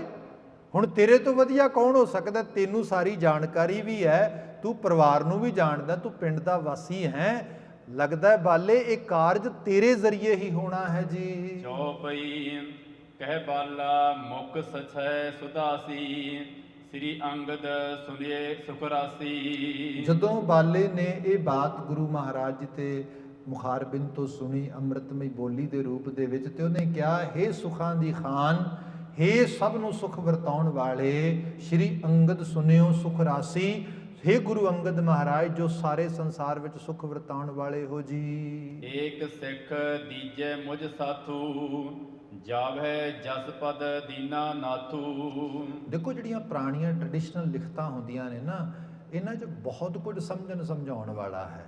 ਸਾਡਾ ਇੱਕ ਪੂਰਾ ਪੰਚਾਇਤੀ ਨਿਜ਼ਾਮ ਹੁੰਦਾ ਸੀਗਾ, ਸਾਡੇ ਘਰਾਂ ਥਾਵਾਂ ਦੇ ਵਿੱਚ ਪੂਰਾ ਇੱਕ ਮਿਲਵਰਤਨ ਦਾ ਢੰਗ ਤਰੀਕਾ ਹੁੰਦਾ ਸੀਗਾ। ਅਸੀਂ ਉਹ ਸਾਰੀ ਚੀਜ਼ ਨੂੰ ਹੌਲੀ ਹੌਲੀ ਵਿਸਾਰ ਦਿੱਤਾ। ਇਸ ਤਰ੍ਹਾਂ ਜਾਣੋ, ਹਰ ਬੰਦਾ ਆਪ ਕ੍ਰੈਡਿਟ ਲੈਣ ਵਾਸਤੇ ਅੱਗੇ ਹੁੰਦਾ ਕਿ ਮੈਨੂੰ ਕ੍ਰੈਡਿਟ ਮਿਲੇ, ਮੈਨੂੰ ਸ਼ਾਬਾਸ਼ੇ ਮਿਲੇ, ਮੈਨੂੰ ਵੱਡੋਂ ਮਿਲੇ। ਇਸੇ ਮਸਲੇ 'ਚ ਅਸੀਂ ਸਾਰਾ ਮਸਲਾ ਖਰਾਬ ਕਰ ਲੈਂਦੇ। ਹਰ ਲੈਵਲ 'ਤੇ ਚੀਜ਼ ਹੈ। ਸਾਡੇ ਇੰਸਟੀਟਿਊਸ਼ਨ ਨਹੀਂ ਚੱਲਦੇ, ਸਾਡੇ ਪਿੰਡਾਂ ਥਾਵਾਂ ਦੀਆਂ ਪਰੇ ਪੰਚਾਇਤਾਂ ਨਹੀਂ ਚੱਲਦੀਆਂ, ਸਾਡੇ ਘਰਾਂ ਥਾਵਾਂ ਦੇ ਵਿੱਚ ਬਰਾਦਰੀ ਦੇ ਰੰਗ ਦੇ ਅੰਦਰ ਜਿਹੜਾ ਮਿਲਵਰਤਨ ਪਿਆਰ ਉਹ ਨਹੀਂ ਚੱਲਦਾ। ਕਿਉਂ? ਕਿਉਂਕਿ ਇੱਕ ਦੂਜੇ ਨੂੰ ਸਪੇਸ ਦੇਣ ਨੂੰ ਤਿਆਰ ਨਹੀਂਗਾ, ਦੂਜੇ ਨੂੰ ਥਾਂ ਦੇਣ ਨੂੰ ਤਿਆਰ ਨਹੀਂਗਾ। ਜੇ ਕਿਤੇ ਕੋਈ ਚੰਗੀ ਬਾਤ ਹੋਣੀ ਹੋਏ, ਉਹ ਕਹਿੰਦਾ ਮੈਨੂੰ ਕ੍ਰੈਡਿਟ ਦਿਓ, ਮੈਨੂੰ ਇਹਦਾ ਵੇਰਵਾ ਦਿਓ, ਮੈਨੂੰ ਅੱਗੇ ਲਾਓ, ਮੈਨੂੰ ਵੱਡੇ ਕਰੋ। ਸਾਡਾ ਉਹ ਖਾਸ ਕਰਕੇ ਪੰਜਾਬ ਦੇ ਵਿੱਚ, ਚਲੋ ਜ਼ਿਕਰ ਆਇਆ, ਟੂਕ ਮਾਤਰੀ ਬਿਆਨ ਕਰਦੇ ਹਾਂ, ਉਹ ਖਾਨਦਾਨ ਜਿਹਨੇ ਕੋਈ ਪਿਛਲੇ 10-15 ਸਾਲ ਰਾਜ ਵੀ ਕੀਤਾ ਆਪਣੇ ਆਪ ਦੇ ਵਿੱਚ, ਪਿਓ ਪੁੱਤ ਨੇ ਰਲ ਕੇ, ਉਹ ਸਾਰਾ ਉਸ ਰੂਪ ਦੇ ਵਿੱਚ। ਤੇ ਹਾਲਤ ਕੀ ਕੀਤੀ, ਅੱਜ ਜਿਸ ਮਰਹਲੇ ਤੇ ਉਹ ਸਾਰਾ ਕੁਝ ਖੜਾ ਆ, ਉਹਦੀ ਜ਼ਿੰਮੇਵਾਰੀ ਉਹਨਾਂ ਨੂੰ ਹੀ ਜਾਂਦੀ ਸਾਰੀ। ਹੋਇਆ ਕਿ ਮੇਰੇ ਸੱਜਣ ਨੇ ਬੜੇ ਪਿਆਰੇ, ਤੇ ਉਹ ਐਗਰੀਕਲਚਰ ਯੂਨੀਵਰਸਿਟੀ ਦੇ ਵਿੱਚ ਕਾਰਗਰ ਰਹੇ, ਤੇ ਉਹ ਬਿਆਨ ਕਰਦੇ, ਕਹਿੰਦੇ PAU ਨੇ, ਪੰਜਾਬ ਐਗਰੀਕਲਚਰ ਯੂਨੀਵਰਸਿਟੀ ਨੇ ਕੁਝ ਪਬਲੀਕੇਸ਼ਨ ਛਾਪਣੀ ਸੀਗੀ, ਤੇ ਉਹ ਕਾਫੀ ਰਿਸਰਚ ਵਰਕ ਕੀਤਾ ਕੁਝ ਡਾਕਟਰਾਂ ਨੇ, ਤੇ ਆਖਰਕਾਰ ਉਹ ਪੂਰਾ ਸੋਵੀਨਰ ਰੈਡੀ ਕੀਤਾ। ਤੇ ਉਹ ਸੋਵੀਨਰ ਰੈਡੀ ਕਰਕੇ ਜਿਸ ਦਿਨ ਉਹਦੀ ਮਤਲਬ ਕਹਿ ਲਓ ਕਿ ਉਹ ਵੰਡਣਾ ਸੀਗਾ ਪਬਲਿਕਲੀ, ਜਿਹੜਾ ਉਸ ਰੂਪ ਵਿੱਚ ਡਿਸਪਲੇ ਕਰਨਾ ਸੀਗਾ, ਤੇ ਉਸ ਦਿਨ ਉਹਨੂੰ ਐਜ਼ ਏ ਮੁੱਖ ਮੰਤਰੀ ਉੱਥੇ ਮਹਿਮਾਨ ਦੇ ਤੌਰ 'ਤੇ ਬੁਲਾਇਆ, ਤੇ ਉਹਨੂੰ ਕਿਹਾ ਵੀ ਆ ਤੂੰ ਆਪਣੇ ਕਰ ਕਮਲਾਂ ਦੇ ਨਾਲ ਯੂਨੀਵਰਸਿਟੀ ਵੱਲੋਂ ਜਿਹੜਾ ਉਸ ਨੂੰ ਭੇਜਦੇ ਦੇ। ਤੇ ਉਹ ਕਹਿੰਦਾ ਐਵੇਂ ਉਹਨੇ ਚੱਕਿਆ ਮੈਗਜ਼ੀਨ, ਤੇ ਉਹ ਫੋਲਣ ਲੱਗਾ ਐਵੇਂ ਕਰਕੇ, 1 2 3 ਸਾਰੇ ਪੇਜ ਫੋਲੀ ਜਾਏ। ਕਹਿੰਦੇ ਉਹ ਜਿਹੜੇ ਐਕਸਪਰਟ ਡਾਕਟਰ ਸੀਗੇ, ਉਹ ਕਹਿਣ ਬੜੀ ਫਾਸਟ ਇਹਦੀ ਰੀਡਿੰਗ ਹੋਏਗੀ, ਫਟਾਫਟ ਹੀ ਪੜ੍ਹੀ ਜਾਂਦਾ, ਫਟਾਫਟ ਪੇਜ ਹੀ ਫੋਲੀ ਜਾਂਦਾ।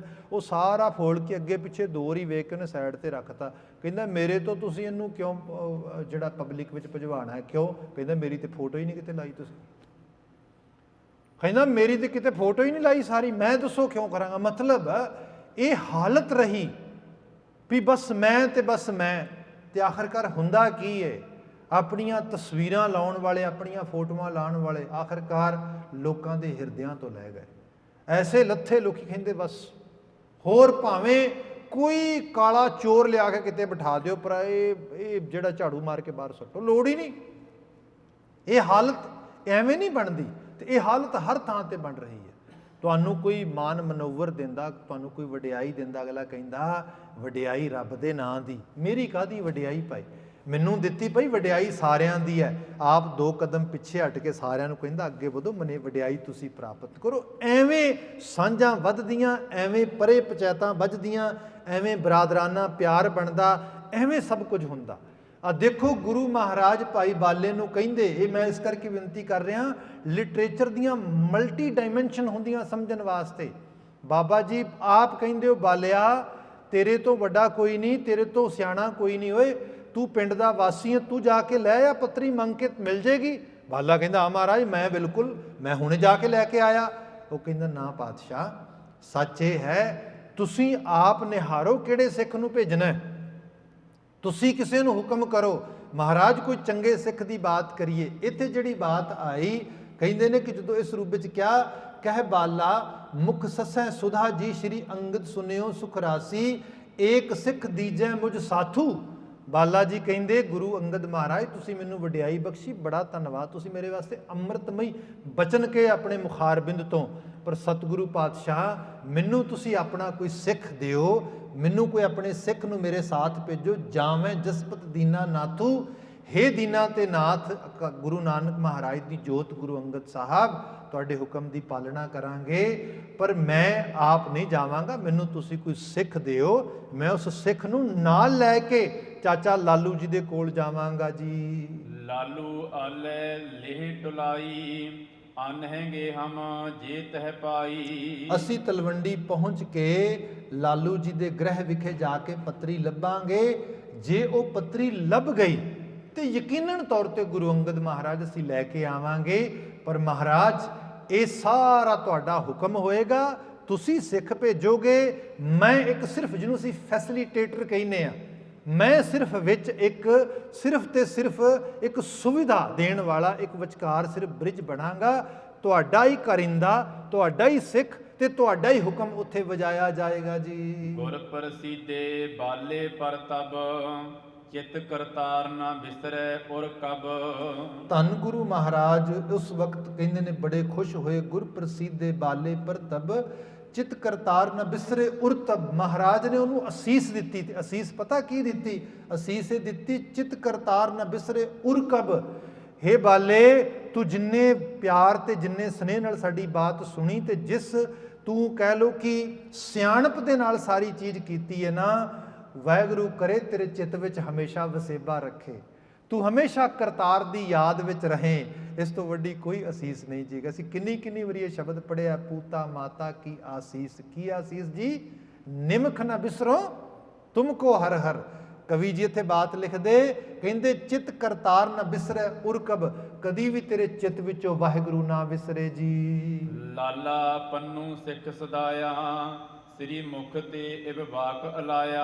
ਉਸੇ ਵਕਤ ਹੀ ਗੁਰੂ ਅੰਗਦ ਮਹਾਰਾਜ ਜੀ ਨੇ ਆਪਣੇ ਇੱਕ ਪਿਆਰੇ ਸਿੱਖ ਨੂੰ, ਜਿਹਦਾ ਨਾਮ ਲਾਲਾ ਪੰਨੂ ਕਰਕੇ ਆਇਆ ਹੈ, ਮਹਾਰਾਜ ਨੇ ਲਾਲਾ ਪੰਨੂ ਨੂੰ ਆਵਾਜ਼ ਦਿੱਤੀ, ਉਹਨਾਂ ਨੂੰ ਆਪਣੀ ਜ਼ਬਾਨ ਤੋਂ ਆਵਾਜ਼ ਦੇ ਕੇ ਬੁਲਾਇਆ। ਕਿਆ? ਲਾਲੇ ਪੰਨੂ ਨੂੰ ਬੁਲਾਓ ਜੀ। ਗੁਰ ਸਿੱਖੀ ਤੁਮ ਹੈ ਅਧਿਕਾਈ, ਜਿਵ ਸਾਵਨ ਸਰਤਾ ਬਹੁਤਾਈ। ਗੁਰੂ ਵਡਿਆਉਣ ਜੋਗਾ ਹੈ। ਮਹਾਰਾਜ ਬਿਆਨ ਕਰਦੇ ਨੇ, ਸਤਿਗੁਰ ਵੱਡਾ ਕਰ ਸਾਲਾਹੀ ਹੈ, ਜਿਸ ਵਿੱਚ ਵੱਡੀਆਂ ਵਡਿਆਈਆਂ। ਭਈ ਜਦੋਂ ਵਡਿਆਉਣਾ ਹੋਏ ਤਾਂ ਗੁਰੂ ਨੂੰ ਵਡਿਆਓ, ਗੁਰੂ ਦੀ ਸਤੁਤੀ ਕਰੋ, ਗੁਰੂ ਦੀ ਤਾਰੀਫ ਕਰੋ।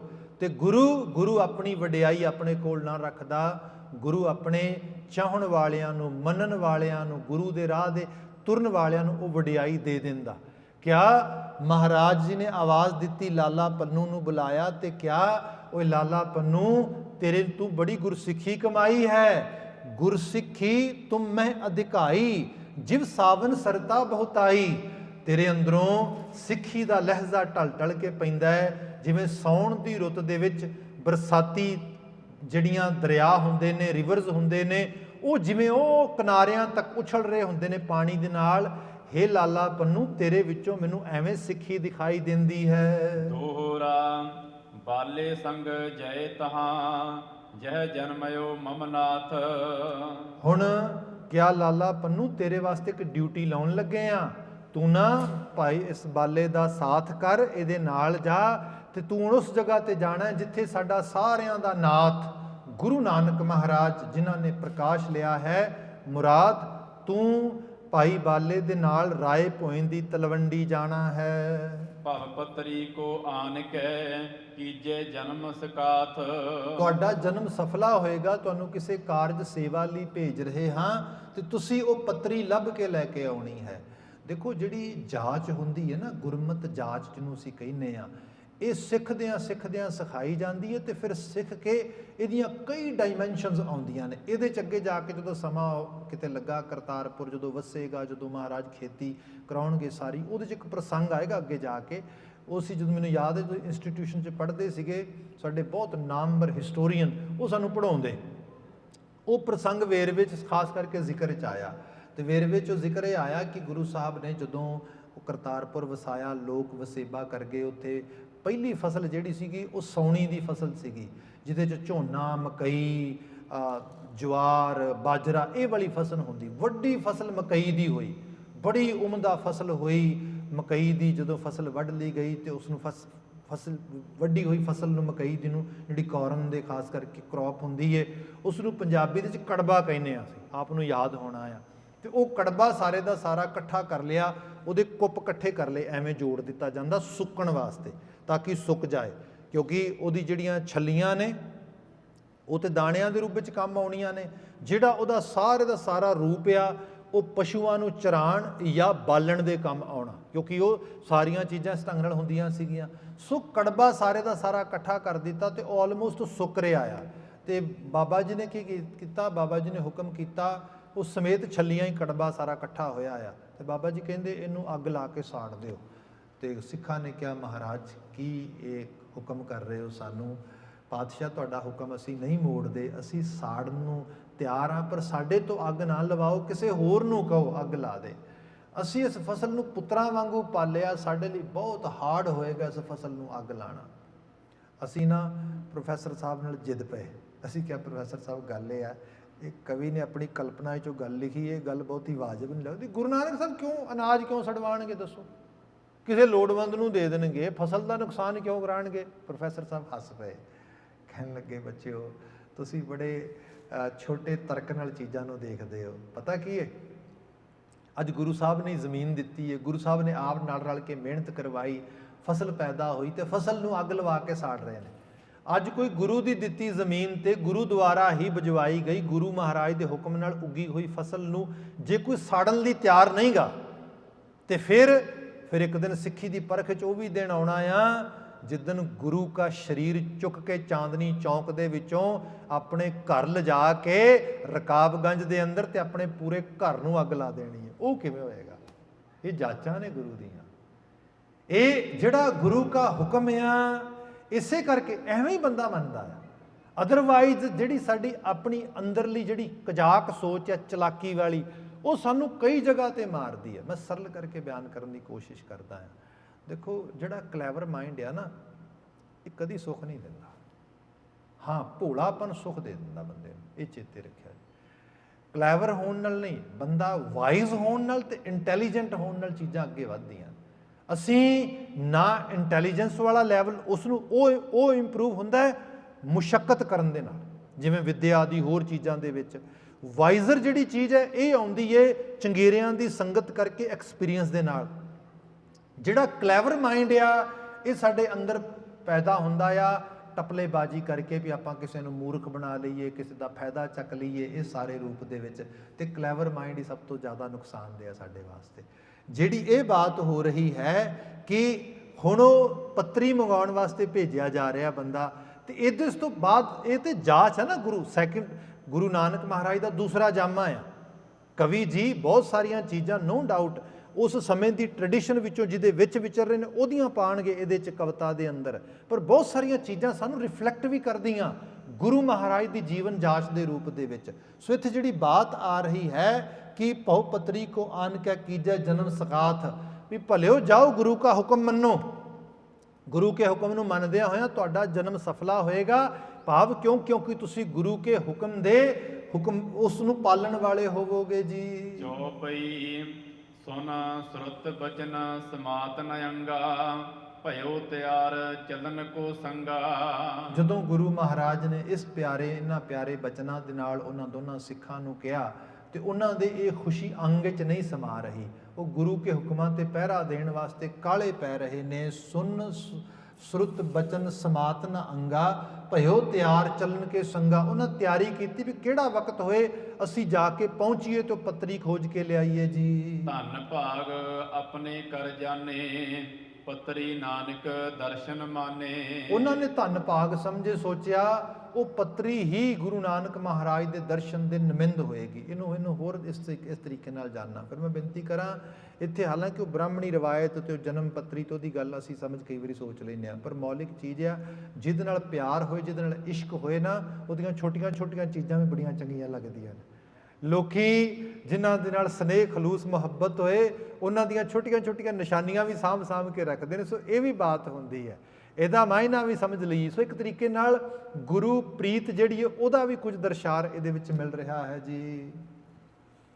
ਮਗ ਮਹਿਮਾ ਅਮੀ ਪਟੰਤਰ, ਕਹਿਤ ਸੁਨਤ ਜੁਗ ਚਲਤ ਨਿਰੰਤਰ। ਮਗ ਮਹਿਮਾ ਅਸੀਂ ਪਟੰਤਰ, ਉਹਨਾਂ ਦੇ ਹਿਰਦੇ ਦੇ ਅੰਦਰ ਜਿਹੜੀਆਂ ਗੁਰੂ ਮਹਾਰਾਜ ਦੀਆਂ ਵਡਿਆਈਆਂ ਸਿਫਤਾਂ ਸੀਗੀਆਂ ਉਹ ਲਗਾਤਾਰ ਉਛਾਲੇ ਮਾਰ ਰਹੀਆਂ ਸੀਗੀਆਂ। ਉਹਦੀ ਬਾਤ ਹੁੰਦੀ ਗਈ।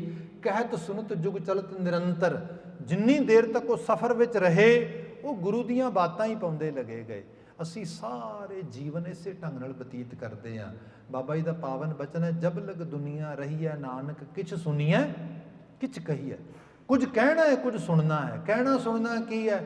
ਆਪਣੇ ਘਰਾਂ ਥਾਵਾਂ ਦੇ ਵਿੱਚ ਕਦੀ ਆਪਣੀਆਂ ਗੱਲਾਂ ਸੁਣ ਕੇ ਦੇਖੋ। ਸਾਡੀਆਂ ਗੱਲਾਂ ਇੱਕ ਦੂਜੇ ਨੂੰ ਜਾਂ ਤੇ ਨਿਹੋਰੇ ਦੇਣ ਦੀਆਂ ਨੇ, ਜਾਂ ਉਲਾਮੇ ਦੇਣ ਦੀਆਂ ਨੇ, ਜਾਂ ਇੱਕ ਦੂਜੇ ਨੂੰ ਡਿਕਟੇਟ ਕਰਨ ਦੀਆਂ ਨੇ। ਇਹਨਾਂ ਤਿੰਨਾਂ ਤੋਂ ਬਾਅਦ ਗੱਲ ਖਤਮ ਹੋ ਜਾਂਦੀ ਹੈ। ਜੇ ਮੇਰੀ ਕੋਈ ਡਿਕਟੇਸ਼ਨ ਨਹੀਂ ਲੈ ਰਿਹਾ, ਮੈਂ ਗੱਲ ਨਹੀਂ ਕਰਨੀ। ਜੇ ਕੋਈ ਮੇਰੇ ਨਿਹੋਰੇ ਦੇ ਉੱਤੇ ਮੈਨੂੰ ਨਿਹੋਰਾ ਦਿੰਦਾ, ਮੈਂ ਕਿਆ ਬੋਲਣਾ ਹੀ ਇਹਦੇ ਨਾਲ ਕਿਸੇ ਲਾਹੇ ਦਾ ਨਹੀਂਗਾ। ਇਸ ਤਰੀਕੇ ਨਾਲ ਇਨ ਜਨਰਲ ਕਨਵਰਸੇਸ਼ਨ ਕਦੋਂ ਹੋਏਗੀ ਸਾਡੀ? ਹਾਲਾਂਕਿ ਚਾਹੀਦਾ ਇਹ ਹੈ ਜਿੱਥੇ ਅਸੀਂ ਜਾਈਏ ਸਾਡੀ ਜਨਰਲ ਕਨਵਰਸੇਸ਼ਨ ਖਤਮ ਹੀ ਨਾ ਹੋਏ। ਤੇ ਉਹ ਤਾਂ ਹੋ ਸਕਦੀ ਏ ਜੇ ਕੋਈ ਉਹਦਾ ਕੋਈ ਪਲਾਟ ਹੋਏ। ਤੇ ਗੁਰੂ ਬਾਬਾ ਜੀ ਨੇ ਇਸ ਤਰੀਕੇ ਦਾ ਰੰਗ ਸਾਨੂੰ ਬਖਸ਼ਿਆ। ਕਿਆ ਗੱਲਾਂ ਕਰੋ ਰੱਬ ਦੀਆਂ, ਗੁਰੂ ਦੀਆਂ, ਵਡਿਆਉਣ ਵਾਲੀਆਂ, ਚੰਗੇਰੀਆਂ। ਗੁਰੂ ਅੰਗਦ ਮਹਾਰਾਜ ਦੇ ਭੇਜੇ ਹੋਏ ਦੋਨੋਂ ਸਿੱਖ ਬਾਲਾ ਜੀ ਤੇ ਖਾਸ ਕਰਕੇ ਲਾਲਾ ਪੰਨੂ, ਇਹ ਦੋਨੋਂ ਸਾਰੇ ਮਾਰਗ ਬਾਤਾਂ ਹੀ ਪਾਉਂਦੇ ਜਾਂਦੇ। ਕਹਿ ਲਓ ਕਿ ਗੱਲਾਂ ਹੀ ਕਰਦੇ ਹੋਏ ਗੁਰੂ ਦੀਆਂ ਤੇ ਗੁਰੂ ਦੀਆਂ ਵਡਿਆਈਆਂ ਪਾਉਂਦੇ ਹੋਏ ਸਾਰਾ ਸਫ਼ਰ ਤੈਅ ਕਰਦੇ ਜੀ। ਪਹੁੰਚੇ ਜਬ ਤਲਵੰਡੀ ਜਾਏ, ਲਾਲੂ ਆਲੇ ਮਿਲੇ ਆਏ। ਜਦੋਂ ਤਲਵੰਡੀ ਪਹੁੰਚੇ ਤੇ ਕਹਿੰਦੇ ਬਿਨਾਂ ਕਿਸੇ ਦੇਰੀ ਤੋਂ ਸਿੱਧੇ ਲਾਲੂ ਆਲਿਆ। ਬਾਬਾ ਲਾਲੂ ਜੀ ਦੇ ਗ੍ਰਹਿ ਵਿਖੇ, ਜੋ ਗੁਰੂ ਨਾਨਕ ਮਹਾਰਾਜ ਦੇ ਰਿਸ਼ਤੇ 'ਚ ਚਾਚਾ ਜੀ ਨੇ ਮੁਰਾਦ ਹੈ, ਚਾਚੇ ਲਾਲੂ ਦੇ ਗ੍ਰਹਿ ਵਿਖੇ ਜਾਂ ਗੁਰੂ ਨਾਨਕ ਮਹਾਰਾਜ ਦਾ ਜੋ ਜੱਦੀ ਘਰ ਆ, ਸਿੱਧੇ ਉਸ ਘਰ ਪਹੁੰਚਣਾ ਕੀਤਾ ਜੀ। ਕਰ ਬੰਦਨ ਪੁਨ ਬਚਨ ਉਚਾਰਾ, ਸੁਨ ਲਾਲੂ ਇੱਕ ਪਰ ਉਪਕਾਰਾ। ਜਾ ਕੇ ਚਾਚਾ ਲਾਲੂ ਜੀ ਨੂੰ ਰਿਸਪੈਕਟ ਪੇ ਕੀਤੀ, ਇੱਜ਼ਤ ਦਿੱਤੀ, ਕਿਉਂਕਿ ਬਜ਼ੁਰਗ ਵਡੇਰਾ ਸ਼ਰੀਰ ਘਰ ਦੇ 'ਚ ਮੌਜੂਦ ਆ। ਉਹਨੂੰ ਜਾ ਕੇ ਮਾਣ ਦਿੱਤਾ, ਉਹਨੂੰ ਜਾ ਕੇ ਨਮਸਕਾਰ ਕੀਤੀ, ਵੰਦਨ ਕੀਤਾ ਤੇ ਸੁਣ ਲਾਲੂ ਇੱਕ ਪਰ ਉਪਕਾਰਾ। ਹੇ ਪਰਉਪਕਾਰ ਲਾਲੂ ਜੀ, ਹੇ ਬਜ਼ੁਰਗਵਾਰ, ਸਾਡੀ ਇੱਕ ਬਾਤ, ਸਾਡੀ ਇੱਕ ਇਲਤਜਾ ਸੁਣੋ ਜੀ। ਦੋਹਰਾ ਸੋਧਿਓ ਹਮ ਜੋ ਗੁਰ, ਭਇਓ ਅੰਗਦ ਪਰਮ ਨਿਧਾਨ। ਗੁਰੂ ਅੰਗਦ ਦੇਵ ਜੀ ਜਿਨ੍ਹਾਂ ਨੂੰ ਅਸੀਂ ਢੂੰਡ ਕੇ ਲੱਭਿਆ ਹੈ। ਸੋਧਿਓ ਦਾ ਮਤਲਬ ਹੈ ਢੂੰਡ ਕੇ ਲੱਭਣਾ, ਕਿਉਂਕਿ ਅੱਜ ਵਰਗਾ ਤੇ ਮਾਹੌਲ ਨਹੀਂ ਸੀਗਾ ਨਾ ਵੀ ਤੁਸੀਂ ਹਰ ਚੀਜ਼ ਨੂੰ ਉਸੇ ਵਕਤ ਸੋਸ਼ਲ ਮੀਡੀਆ ਤੇ ਪਾ ਦਿਓਗੇ, ਇਸ ਤਰੀਕੇ ਨਾਲ ਕਰੋਗੇ। ਈਵਨ ਅੱਜ ਦੀ ਦੁਨੀਆ ਦੇ ਵਿੱਚ ਵੀ ਜਿਹੜੀ ਇਨਫੋਰਮੇਸ਼ਨ ਲੋਕਾਂ ਤੱਕ ਪਹੁੰਚਣੀ ਚਾਹੀਦੀ ਉਹ ਪਹੁੰਚਦੀ ਨਹੀਂ, ਜਿਹੜੀ ਨਹੀਂ ਪਹੁੰਚਣੀ ਚਾਹੀਦੀ ਉਹ ਚਾਰ ਚੁਫੇਰੇ ਫੈਲੀ ਹੁੰਦੀ। ਇਹ ਅਕਸਰ ਬਾਤ ਹੁੰਦੀ ਹੈ ਤੇ ਇਹ ਬਾਤ ਹੋਏਗੀ। ਗੁਰੂ ਅੰਗਦ ਮਹਾਰਾਜ ਗੱਦੀ ਆਸੀਨ ਹੋਏ ਨੇ। ਇਹ ਕੁਝ ਪਰਿਵਾਰਾਂ, ਘਰਾਂ, ਥਾਵਾਂ ਤੱਕ ਸ਼ਾਇਦ ਅਜੇ ਬਾਤ ਉਸ ਲੈਵਲ ਤੇ ਨਹੀਂ ਪਹੁੰਚੀ ਹੋਣੀ, ਜਾਂ ਗੁਰੂ ਅੰਗਦ ਸਾਹਿਬ ਕਰਤਾਰਪੁਰ ਜਾਂ ਛੱਡ ਕੇ ਖਡੂਰ ਚਲੇ ਗਏ ਨੇ। ਜੇ ਕੋਈ ਕਰਤਾਰਪੁਰ ਸਾਹਿਬ ਜਾ ਕੇ ਪੁੱਛਦਾ ਹੋਣਾ ਹੈ, ਅੱਗੇ ਬਾਬਾ ਸ਼੍ਰੀ ਚੰਦ ਦਾ ਵੀ ਕਨਸੈਪਟ ਆਏਗਾ ਇਹਦੇ 'ਚ ਥੋੜ੍ਹਾ ਜਿਹਾ, ਤੇ ਸ਼੍ਰੀ ਚੰਦ ਜੀ ਬਿਆਨ ਥੋੜ੍ਹਾ ਕਰਦੇ ਹੋਣੇ ਨੇ, ਕਿਉਂਕਿ ਇਹ ਮਸਲਾ ਰਿਹਾ। ਅੱਜ ਵੀ ਅਸੀਂ ਗੁਰਮਤ ਇੰਸਟੀਟਿਊਸ਼ਨ ਨੂੰ ਬੜੇ ਧਿਆਨ ਨਾਲ ਦੇਖੀਏ। ਦੇਖੋ, ਜਿਹੜੀ ਅਸੀਂ ਪੈਸੇ ਦੀ ਗੱਲ ਕਰਦੇ ਹਾਂ, ਗੋਲਕ ਦੀ ਗੱਲ ਕਰਦੇ ਹਾਂ, ਦੌਲਤ ਦੀ ਗੱਲ ਕਰਦੇ ਹਾਂ। ਅੱਜ ਅਸੀਂ ਰਹਿ ਰਹੇ ਹਾਂ ਨਾਰਥ ਅਮਰੀਕਾ ਦੇ ਵਿੱਚ, ਤੇ ਨਾਰਥ ਅਮਰੀਕਾ ਦੇ ਸਾਡੇ ਚੈਲੰਜਸ ਥੋੜ੍ਹੇ ਨਹੀਂ ਹੈ। ਸਾਨੂੰ ਕੋਈ ਆਈਡੀਆ ਨਹੀਂਗਾ ਕਿ ਸਾਡੇ ਚੈਲੰਜਸ ਕਿੱਡੇ ਵੱਡੇ ਨੇ। ਸਭ ਤੋਂ ਵੱਡਾ ਸਰਮਾਇਆ ਸਾਡੀ ਆਉਣ ਵਾਲੀ ਜਨਰੇਸ਼ਨ ਹੈ। ਤੇ ਉਸ ਜਨਰੇਸ਼ਨ ਜਿਹਨੂੰ ਅਸੀਂ ਪੜ੍ਹਾ ਰਹੇ ਹਾਂ, ਲਿਖਾ ਰਹੇ ਹਾਂ, ਸਭ ਚੀਜ਼ਾਂ ਕਰ ਰਹੇ ਹਾਂ, ਤੇ ਉਹ ਜਨਰੇਸ਼ਨ ਜੇ ਤੁਹਾਡੇ ਘਰ ਨੂੰ, ਤੁਹਾਡੀ ਵਿਰਾਸਤ ਨੂੰ, ਤੁਹਾਡੇ ਇੰਸਟੀਟਿਊਸ਼ਨਸ ਨੂੰ, ਉਹਨਾਂ ਨੂੰ ਅਡਾਪਟ ਨਹੀਂ ਕਰੇਗੀ, ਉਹਨਾਂ ਨੂੰ ਸਪੋਰਟ ਨਹੀਂ ਕਰੇਗੀ। ਮੈਂ ਸਰਲ ਕਰਕੇ ਤੁਹਾਡੇ ਸਾਹਮਣੇ ਐਗਜ਼ਾਮਪਲ ਕਰਦਾ। ਇਹ ਗੱਲ ਮੈਨੂੰ ਆਪ ਉਹਨਾਂ ਬਜ਼ੁਰਗਾਂ ਨੇ ਦੱਸੀ ਜਿਨ੍ਹਾਂ ਦੇ ਸਾਹਮਣੇ ਚੀਜ਼ ਵਾਪਰੀ। ਇੰਗਲੈਂਡ ਦੇ ਵਿੱਚ ਇੱਕ ਸ਼ਹਿਰ ਦੇ ਅੰਦਰ ਉਹਨਾਂ ਦੀ ਵੱਡੀ ਚਰਚ ਸੀਗੀ, ਤੇ ਚਰਚ ਦਾ ਇੱਕ ਹਿੱਸਾ, ਕਿਉਂਕਿ ਚਰਚ ਐਡੀ ਵੱਡੀ, ਉਹਨਾਂ ਨੂੰ ਸੋਚਿਆ ਵੀ ਚਰਚ ਸੰਭਾਲਣੀ ਹਾਰਡ ਆ, ਤੇ ਕੁਝ ਉਹਨਾਂ ਦੇ ਡੈਟ ਵਗੈਰਾ ਸੀਗਾ, ਤੇ ਕੁਝ ਕੰਮ ਕਾਰਗੁਜ਼ਾਰੀ ਚਲਾਉਣ ਵਾਸਤੇ ਉਹਨਾਂ ਨੂੰ ਪੈਸੇ ਦੀ ਲੋੜ ਸੀ। ਉਹਨਾਂ ਚਰਚ ਦਾ ਇੱਕ ਪਾਰਟ ਜਿਹੜਾ ਹੈਗਾ, ਇੱਕ ਬਿਲਡਿੰਗ ਦਾ ਹਿੱਸਾ, ਇੱਕ ਬਿਲਡਿੰਗ ਬਣੀ ਹੋਈ ਸੈਪਰੇਟ, ਉਹ ਤੇ ਕੁਝ ਉਹਦੀ ਜ਼ਮੀਨ ਜਿਹੜੀ ਹੈ ਉਹਨਾਂ ਸੇਲ ਤੇ ਲਾ ਦਿੱਤੀ। ਉਹ ਇੱਕ ਰਿਲੀਜੀਅਸ ਪਲੇਸ ਆ, ਰਿਲੀਜੀਅਸ ਪਲੇਸ ਦੇ ਤੌਰ ਤੇ ਸੈੱਲ ਹੋਣਾ ਆ, ਉਹਦੀ ਕੋਈ ਰਿਸਟ੍ਰਿਕਸ਼ਨਸ ਹੁੰਦੀਆਂ ਨੇ ਕਿ ਜਿਵੇਂ ਮਿਊਨਿਸਪੈਲਿਟੀ ਕਹਿੰਦੀ ਵੀ ਉਵੇਂ ਦੀ ਕੋਈ ਐਕਟੀਵਿਟੀ ਅਸੀਂ ਅਲਾਓ ਕਰ ਦਿਆਂਗੇ, ਹੋਰ ਕੋਈ ਕਮਰਸ਼ੀਅਲ ਐਕਟੀਵਿਟੀ ਵਾਸਤੇ ਜ਼ੋਨਿੰਗ ਚੇਂਜ ਹੋਏਗੀ, ਕਾਫੀ ਸਾਰੀ ਮੁਸ਼ਕਲ ਹੁੰਦੀ। ਖੈਰ ਉੱਥੇ ਇੱਕ ਛੋਟੀ ਜਿਹੀ ਉਹਨਾਂ ਸਮੇਂ ਦੇ ਵਿੱਚ 60s ਦੀ ਗੱਲ ਮੈਂ ਕਰ ਰਿਹਾ, ਸਾਡੀ ਕਮਿਊਨਿਟੀ ਗਰੋ ਕਰ ਰਹੀ ਸੀ। ਉਹ ਆਪਣੇ ਲਈ ਕੋਈ ਗੁਰਦੁਆਰਾ ਸਥਾਨ ਲੱਭ ਰਹੇ ਸੀਗੇ ਵੀ ਕੋਈ ਉੱਥੇ ਅਸੀਂ ਬਣਾਉਣਾ, ਕੋਈ ਗੁਰਦੁਆਰਾ ਲਾਉਂਦੇ ਸੀ ਘਰਾਂ ਦੇ ਵਿੱਚ। ਉਹਨਾਂ ਕਿਹਾ ਉਹ ਚਰਚ ਜਗ੍ਹਾ ਵੇਚ ਰਹੀ ਹੈ ਤੇ ਅਸੀਂ ਆਪਾਂ ਜਿਹੜੀ ਉਹ ਜਗ੍ਹਾ ਲੈ ਲਈਏ। ਉਹ ਗੱਲ ਕਰਦਿਆਂ ਕੋਈ 10-12 ਸਾਲ ਲੱਗ ਗਏ, ਉਨੀ ਦੇਰ ਤੱਕ ਕਾਫੀ ਹੋਰ ਪਰਿਵਾਰ ਵੀ ਆ ਗਏ ਸਾਰੇ ਉਸ ਢੰਗ ਦੇ ਨਾਲ। ਤੇ ਖੈਰ ਉਹ ਬਾਤ ਹੋਈ ਤੇ ਉਹਨਾਂ ਨੇ ਜਿਹੜਾ ਆ ਉੱਥੇ ਆਲਮੋਸਟ ਕਹਿੰਦੇ ਸੈਕਿੰਡ ਜਨਰੇਸ਼ਨ ਔਨ ਦਾ ਵੇ ਹੋ ਚੁੱਕੀ ਸੀ, ਲੋਕੀ ਵਸਣਾ ਸ਼ੁਰੂ ਹੋ ਗਏ, ਕੁਝ ਬੱਚੇ ਉੱਥੇ ਪੜ੍ਹਨ ਲੱਗ ਗਏ, ਇਹੋ ਜਿਹੀਆਂ ਗੱਲਾਂ ਕਹਿੰਦੇ ਉਦੋਂ ਹੋ ਰਹੀਆਂ ਸੀਗੀਆਂ। ਉਹ ਹੋਇਆ ਤੇ ਉਹ ਚਰਚ ਦਾ ਸੌਦਾ ਹੋ ਗਿਆ, ਸਾਰਾ ਗੱਲਬਾਤ ਹੋ ਗਈ। ਚਰਚ ਨੇ ਉਹਨਾਂ ਨੂੰ, ਕਿਉਂਕਿ ਮੌਰਗੇਜ ਨਹੀਂ ਸੀ ਬੈਂਕ ਤੋਂ, ਚਰਚ ਨੇ ਕਿਹਾ ਮੌਰਗੇਜ ਵੀ ਅਸੀਂ ਦੇ ਦਿੰਦੇ ਹਾਂ, ਸਾਨੂੰ ਤੁਸੀਂ ਕਿਸ਼ਤਾਂ 'ਚ ਪੈਸੇ ਪੇ ਕਰ ਦਿਓ ਵਿਆਜ ਦੇ ਨਾਲ। ਸਾਰੀ ਗੱਲਬਾਤ ਤੈਅ ਹੋ ਗਈ, ਚਲੋ ਠੀਕ ਹੈ। ਸਰਦਾਰ ਸਾਹਿਬ ਜਿਹੜੇ ਉਹਨਾਂ ਨੇ ਸਿਗਨੇਚਰ ਵਗੈਰਾ ਕੀਤੇ, ਤੇ ਜਿਹੜਾ ਉਹਨਾਂ ਦਾ ਪਾਸਟਰ ਸੀਗਾ ਉੱਥੇ, ਜਿਹਨੇ ਸਾਰਾ ਉਹ ਪੇਪਰ ਵਰਕ ਕਰਨਾ, ਜਿਹਦੇ ਨਾਂ 'ਤੇ ਟਰਸਟ ਦਾ ਸਾਰਾ ਮਸਲਾ, ਤੇ ਉਹ ਬੜਾ ਖੁਸ਼ੀ ਸਾਈਨ ਕਰ ਰਿਹਾ ਤੇ ਹੱਸ ਖੇਡ ਕੇ ਸਾਰੀ ਗੱਲਬਾਤ। ਤੇ ਉਹ ਸਰਦਾਰ ਸਾਹਿਬ ਮੈਨੂੰ ਕਹਿੰਦੇ ਮੈਂ ਉਹਨੂੰ ਕਿਹਾ, ਮੈਂ ਤੂੰ ਬੜਾ ਖੁਸ਼ ਹੋਇਆ, ਤੈਨੂੰ ਐਂ ਲੱਗਦਾ ਜਿਵੇਂ ਲਾਟਰੀ ਲੱਗ ਗਈ ਹੈ। ਉਹ ਭਲਿਓ ਤੁਹਾਡੀ ਚਰਚ ਵਿੱਗੀ, ਤੁਹਾਨੂੰ ਤਾਂ ਗਮ ਹੋਣਾ ਚਾਹੀਦਾ। ਤੇ ਕੋਈ ਵੀ ਖਰੀਦ ਰਹੇ, ਕੋਈ ਗੈਰ ਮਜ਼ਹਬ ਵਾਲੇ ਬੰਦੇ, ਉਹਦੇ ਲਈ ਤਾਂ ਥੋੜ੍ਹਾ ਬਹੁਤਾ ਝੋਰਾ ਹੋਣਾ ਚਾਹੀਦਾ, ਤੁਹਾਨੂੰ ਤੇਰੇ ਚਿਹਰੇ 'ਤੇ ਨਜ਼ਰ ਹੀ ਨਹੀਂ ਪੈਂਦਾ। ਤੇ ਉਹ ਹੱਸ ਪਿਆ ਹੋਰ ਜ਼ੋਰ ਲਾ ਕੇ, ਕਹਿਣ ਲੱਗਾ ਗੱਲ ਇਹ ਹੈ ਕਿ ਉਹ ਤੇ ਮੈਨੂੰ ਝੋਰਾ ਹੈ ਵੀ ਚਰਚ ਅਸੀਂ ਵੇਚਣ ਲਈ ਥੋੜ੍ਹਾ ਬਣਾਈ ਸੀ, ਅਸੀਂ ਬਣਾਈ ਤੇ ਸੀਗੀ ਵੀ ਇੱਥੇ ਸਾਡੇ ਬਲੀਵਰਸ ਆਉਣਗੇ, ਉਹਨਾਂ ਨੂੰ ਅਸੀਂ ਕੈਟਰ ਕਰਿਆ ਕਰਾਂਗੇ। ਹੁਣ ਉਹ ਨਹੀਂ ਰਹਿ ਗਏ ਤੇ ਇਸ ਕਰਕੇ। ਪਰ ਕਹਿੰਦਾ ਹਾਂ ਇਹ ਸੱਚੀ ਗੱਲ ਹੈ ਵੀ ਮੈਨੂੰ ਝੋਰਾ ਤੇ ਹੈ, ਪਰ ਮੈਂ ਖੁਸ਼ ਵੀ ਹਾਂ। ਕਹਿੰਦਾ ਖੁਸ਼ ਕਾਹਦੇ ਵਾਸਤੇ ਆ? ਕਹਿੰਦਾ ਖੁਸ਼ ਇਸ ਵਾਸਤੇ ਹਾਂ ਵੀ ਅਸੀਂ ਤੇ ਇਹ ਚਰਚ ਵੇਚਤੀ ਤੁਹਾਨੂੰ, ਤੇ ਮੈਨੂੰ ਪੱਕਾ ਯਕੀਨ ਹੈ ਵੀ ਆਉਣ ਵਾਲੀ ਜਨਰੇਸ਼ਨ ਤੁਹਾਡੀ ਵੀ ਇੱਥੇ ਨਹੀਂ ਆਉਣੀ। ਮੈਂ ਸੋਚਦਾ ਸੀ ਤੁਹਾਨੂੰ ਵੇਚ ਕੇ ਅਸੀਂ ਤੇ ਆਪਣਾ ਗੁਲਾਮੇ ਹੋ ਗਏ, ਪਰ ਤੁਸੀਂ ਕਿਹਨੂੰ ਵੇਚੋਗੇ? ਸੋਚੋ ਜਰਾ। ਮਤਲਬ ਇਹ ਡੇ ਬਾਈ ਡੇ ਚੀਜ਼ਾਂ ਥੱਲੇ ਨੂੰ ਉਸ ਰੂਪ ਵਿੱਚ ਨਿਗਰਦੀਆਂ ਤੁਰੀਆਂ ਲੱਗੀਆਂ ਜਾ ਰਹੀਆਂ। ਜਿਹੜੀ ਮੈਂ ਮੌਲਿਕ ਰੂਪ ਵਿੱਚ ਗੱਲ ਕਰਨ ਲੱਗਾ ਸੀਗਾ, ਉਹਦੇ 'ਚ ਸਾਡਾ ਸਰਮਾਇਆ ਸਾਡੇ ਬੱਚੇ ਨੇ, ਅਸੀਂ ਉਹਨਾਂ ਨੂੰ ਸਾਂਭੀਏ, ਉਹਨਾਂ ਬਾਰੇ ਧਿਆਨ ਦਈਏ। ਸਾਨੂੰ ਅੱਜ ਵੱਡੇ ਪੱਧਰ 'ਤੇ ਲੋੜ ਆ ਉਹ ਸਾਡੇ ਸਕਾਲਰ ਬੱਚੇ ਰੈਡੀ ਕਰਨ ਵਾਸਤੇ, ਜਿਹੜੇ ਇੱਥੋਂ ਦੀਆਂ ਲੋੜਾਂ ਨੂੰ ਐਡਰੈਸ ਕਰ ਸਕਣ, ਖਾਸ ਕਰਕੇ ਬੱਚਿਆਂ ਦੀਆਂ ਧਾਰਮਿਕ ਲੋੜਾਂ ਨੂੰ, ਸਪਿਰਿਚੁਅਲ ਨੀਡਸ ਨੂੰ। ਮੈਂ ਦੇਖਦਾ ਹਾਂ ਕੋਈ ਐਸਾ ਹਫਤਾ ਜਾਵੇ ਜਿਸ ਦਿਨ ਮੈਨੂੰ ਕਾਲ ਨਾ, ਜਿਸ ਹਫਤੇ 'ਚ ਮੈਨੂੰ ਕਾਲ ਨਾ ਆਵੇ ਸਾਡਾ ਬੇਟਾ ਕਨਵਰਟ ਹੋ ਗਿਆ, ਸਾਡੀ ਬੇਟੀ ਕਨਵਰਟ ਹੋ ਗਈ। ਮੈਂ ਇੱਥੋਂ ਦੀ ਗੱਲ ਕਰ ਰਿਹਾ। ਪਰਿਵਾਰਾਂ ਦੇ ਵਿੱਚ ਫਿਰ ਸੰਤਾਪ ਵਾਪਰਦਾ ਸਾਰੇ ਰੂਪ ਦੇ ਵਿੱਚ। ਅੱਛਾ, ਜਿਹੜੀਆਂ ਮਤਲਬ ਸਿੱਖੀ ਤੋਂ ਦੂਰ ਜਾਣ ਵਾਲੀਆਂ ਹੋਰ ਬਾਤਾਂ, ਜਾਂ ਉਹਨਾਂ ਦੇ ਜੀਵਨ ਵਿੱਚ ਸਿੱਖੀ ਨਾ ਹੋਣ ਕਰਕੇ ਵੱਡੀਆਂ ਕਮੀਆਂ, ਉਹਦੇ ਬਾਰੇ ਜ਼ਿਕਰ ਹੀ ਕੀ ਕਰਨਾ, ਉਹਦੇ ਬਾਰੇ ਤੇ ਪੂਰੇ ਦੇ ਪੂਰੇ ਭਾਵੇਂ ਕਿਤਾਬ 'ਚ ਲਿਖਵਾ ਲਓ। ਪਰ ਟੂਕ ਮਾਤਰ ਜਿਹੜੀ ਮੈਂ ਬੇਨਤੀ ਕਰਨ ਲੱਗਾ ਵਾਂ ਇੱਥੇ ਸਾਰੇ ਰੂਪ ਦੇ ਅੰਦਰ, ਕਿ ਜਿਸ ਤਰੀਕੇ ਦੇ ਨਾਲ ਇੱਥੇ ਬਾਤ ਹੋਈ ਹੈ ਕਿ ਗੁਰੂ ਅੰਗਦ ਮਹਾਰਾਜ, ਡੈਫੀਨੇਟਲੀ ਗੁਰੂ ਨਾਨਕ ਸਾਹਿਬ ਇਹਨਾਂ ਨੂੰ ਗੱਦੀ ਆਸੀਨ ਕੀਤਾ, ਪਰ ਉਹਨਾਂ ਦੇ ਗੱਦੀ ਆਸੀਨ ਹੋਣ ਨਾਲ ਨਾ ਬਾਬਾ ਸ਼੍ਰੀ ਚੰਦ ਖੁਸ਼ ਸੀ, ਨਾ ਲਖਮੀ ਦਾਸ ਜੀ ਖੁਸ਼ ਸੀ। ਸ਼੍ਰੀ ਚੰਦ ਆਪ ਗੁਰੂ ਬਣ ਕੇ ਬੈਠ ਗਿਆ। ਲਖਮੀ ਦਾਸ ਉਸਨੇ ਗੁਰੂ ਮਹਾਰਾਜ ਦੀ ਸਮਾਧ ਬਣਾ ਲਈ ਰਾਵੀ ਦੇ ਕੰਢੇ। ਉਹ ਤੇ ਮੁੜ ਕੇ ਰਾਵੀ ਨੂੰ ਪਸੰਦ ਨਹੀਂ ਆਇਆ, ਤੇ ਉਹ ਰਾਵੀ ਉਹਨੇ ਕਈ ਵਾਰੀ ਬਣਾਈ ਤੇ ਰੋੜ ਕੇ ਲੈ ਗਈ, ਕਈ ਵਾਰੀ ਫਿਰ ਮੁੜ ਕੇ ਉਹ ਹਟ ਗਿਆ। ਨਹੀਂ ਤਾਂ ਉੱਥੇ ਬਿਠਾ ਕੇ ਉੱਥੇ, ਤੇ ਹੁਣ ਜੇ ਉੱਥੇ ਸਿੱਖ ਸੰਗਤ ਜਾਂਦੀ ਹੋਏਗੀ ਕਰਤਾਰਪੁਰੇ ਤੇ ਪੁੱਛਦੀ ਹੋਏਗੀ ਵੀ ਗੁਰੂ ਸਾਹਿਬ ਨੂੰ ਮਿਲਣਾ, ਉਹ ਕਹਿੰਦੇ ਮੈਂ ਹੀ ਹਾਂ। ਉਹ ਕਹਿੰਦੇ ਗੁਰੂ ਦੀ ਸਮਾਧ ਬਣਾਈ ਇਸ ਰੂਪ ਦੇ ਵਿੱਚ, ਉਹ ਕਿੱਥੇ ਦੱਸਦੇ ਹੋਣੇ। ਸੋ ਇਸ ਰੂਪ ਵਿੱਚ ਬਾਤ ਪੋਸੀਬਿਲਿਟੀ ਹੈ ਕਿ ਉਸ ਵਕਤ ਲੋਕਾਂ ਨੂੰ ਮੁਸ਼ਕਿਲ ਹੋਈ, ਗੁਰੂ ਅੰਗਦ ਸਾਹਿਬ ਕਿੱਥੇ ਨੇ? ਇੱਥੇ ਜਾ ਕੇ ਬਾਬਾ ਲਾਲੂ ਜੀ ਦੇ ਗ੍ਰਹਿ ਵਿਖੇ ਭਾਈ ਬਾਲਾ ਜੀ, ਜਿਹੜੇ ਕਿ ਲਾਲਾ ਪੰਨੂ ਨੂੰ ਨਾਲ ਲੈ ਕੇ ਜੋ ਗੁਰੂ ਕਾ ਸਿੱਖ ਹੈ ਉੱਥੇ ਪਹੁੰਚੇ ਤਾਂ ਉਹਨੇ ਜਾ ਕੇ ਚਾਚਾ ਲਾਲੂ ਨੂੰ ਜਾ ਕੇ ਪਹਿਲਾ ਸੁਨੇਹਾ ਇਹ ਦਿੱਤਾ ਕਿ ਬੜਾ ਖੋਜਣ ਤੋਂ ਬਾਅਦ ਅਸੀਂ ਗੁਰੂ ਅੰਗਦ ਸਾਹਿਬ ਨੂੰ ਮਿਲ ਕੇ ਆਏ ਹਾਂ, ਜੋ ਦੂਸਰੇ ਨਾਨਕ ਦੇ ਰੂਪ ਦੇ ਵਿੱਚ ਭਾਵ ਨਾਨਕ ਜੋਤ ਦੇ ਜੋ ਜਾਨਸ਼ੀਨ ਬਣੇ ਨੇ ਉਹਨਾਂ ਦੇ ਨਾਲ ਅਸੀਂ ਸਾਂਝ ਪਾਈ ਹੈ ਜੀ। ਸ੍ਰੀ ਨਾਨਕ ਪੁਨ ਤਿਨ ਵਿਖੇ ਭੇਦ ਨ ਕੋ ਜਾਣ। ਇਸ ਤਰ੍ਹਾਂ ਜਾਣੋ ਕਿ ਗੁਰੂ ਨਾਨਕ ਤੇ ਗੁਰੂ ਅੰਗਦ ਮਹਾਰਾਜ 'ਚ ਕੋਈ ਭੇਦ ਹੈ ਹੀ ਨਹੀਂਗਾ। ਇਸੇ ਕਰਕੇ ਬਣੇ ਜੋਤ ਊਹਾ ਜੁਗਤ ਸਾਏ ਸੈ ਕਾਇਆ ਫੇਰ ਪਲਟੀ ਹੈ, ਸਿਰਫ ਕਾਇਆ ਹੀ ਪਲਟੀ ਏ। ਆਪਾਂ ਬੀਤੇ 'ਚ ਪ੍ਰਸੰਗ ਪੜਿਆ ਜਿਵੇਂ ਰਾਜਾ ਪੁਸ਼ਾਕ ਬਦਲਦਾ, ਐਗਜ਼ੈਕਟਲੀ ਗੁਰੂ ਨਾਨਕ ਜੋਤ ਦੂਸਰੇ ਰੂਪ ਵਿੱਚ ਉੱਥੇ ਵਿਦਮਾਨ ਹੈ। ਸੋ ਇਸ ਕਿਸਮ ਦੀ ਬਾਤ ਭਾਈ ਬਾਲਾ ਜੀ, ਲਾਲਾ ਪੰਨੂ ਜੀ, ਚਾਚਾ ਲਾਲੂ ਜੀ ਦੇ ਘਰੇ ਉੱਥੇ ਆ ਕੇ, ਜੋ ਕਿ ਗੁਰੂ ਨਾਨਕ ਮਹਾਰਾਜ ਜੀ ਦਾ ਜੱਦੀ ਵਿਹੜਾ ਹੈ, ਉੱਥੇ ਆ ਕੇ ਕਰ ਰਹੇ ਨੇ। ਉਹਨਾਂ ਦਾ ਮੇਨ ਪਰਪਸ ਉੱਥੋਂ ਗੁਰੂ ਨਾਨਕ ਮਹਾਰਾਜ ਦੇ ਜਨਮ ਦੇ ਸਮੇਂ ਬਣੀ ਦਿੱਜ ਦੀ ਪੱਤਰੀ ਲੱਭ ਕੇ ਲੈ ਕੇ ਜਾਣਾ ਹੈ। ਅੱਜ ਦਾ ਇਤਿਹਾਸ ਅਸੀਂ ਇੱਥੇ ਇਸ ਨੂੰ ਅਲਪ ਵਿਰਾਮ ਦੇ ਰਹੇ ਹਾਂ। ਆਉਂਦੇ ਕੱਲ ਬਾਤ ਪਾਉਣ ਦੀ ਕੋਸ਼ਿਸ਼ ਕਰਾਂਗੇ ਕਿ ਅਗਲੇ ਪ੍ਰਸੰਗ ਵਿੱਚ ਕੀ ਹੁੰਦਾ ਹੈ, ਪੱਤਰੀ ਲੱਭਦੀ ਕਿ ਨਹੀਂ ਲੱਭਦੀ, ਜੇ ਲੱਭਦੀ ਤੇ ਫਿਰ ਇਹ ਕਿਸ ਰੂਪ ਦੇ ਵਿੱਚ ਜਾ ਕੇ ਗੁਰੂ ਅੰਗਦ ਮਹਾਰਾਜ ਨੂੰ ਪੇਸ਼ ਕਰਦੇ, ਸਾਰਾ ਵੇਰਵਾ ਆਉਂਦੇ ਕੱਲ ਲਿਆਉਣ ਦੀ ਕੋਸ਼ਿਸ਼ ਕਰਾਂਗੇ। ਅੱਜ ਵਾਸਤੇ ਸਮਾਂ ਦੇਣ ਲਈ ਤੁਹਾਡਾ ਸਾਰਿਆਂ ਦਾ ਬੜਾ ਧੰਨਵਾਦ। ਸੋ ਆਓ ਆਖਰੀ ਪੰਕਤੀਆਂ ਇੱਕ ਵਾਰੀ ਦੁਹਰਾ ਕੇ ਪੜ੍ਹਦੇ ਹਾਂ, ਫਿਰ ਆਪਾਂ ਫਤਿਹ ਦੀ ਸਾਂਝ ਪਾਵਾਂਗੇ ਜੀ। ਸੋਧਿਓ ਹਮ ਜੋ ਗੁਰ ਭਇਓ ਅੰਗਦ ਪਰਮ ਨਿਧਾਨ। ਸ੍ਰੀ ਨਾਨਕ ਪੁਨ ਤਿਨ ਵਿਖੇ ਭੇਦ ਨ ਕੋ ਜਾਣ।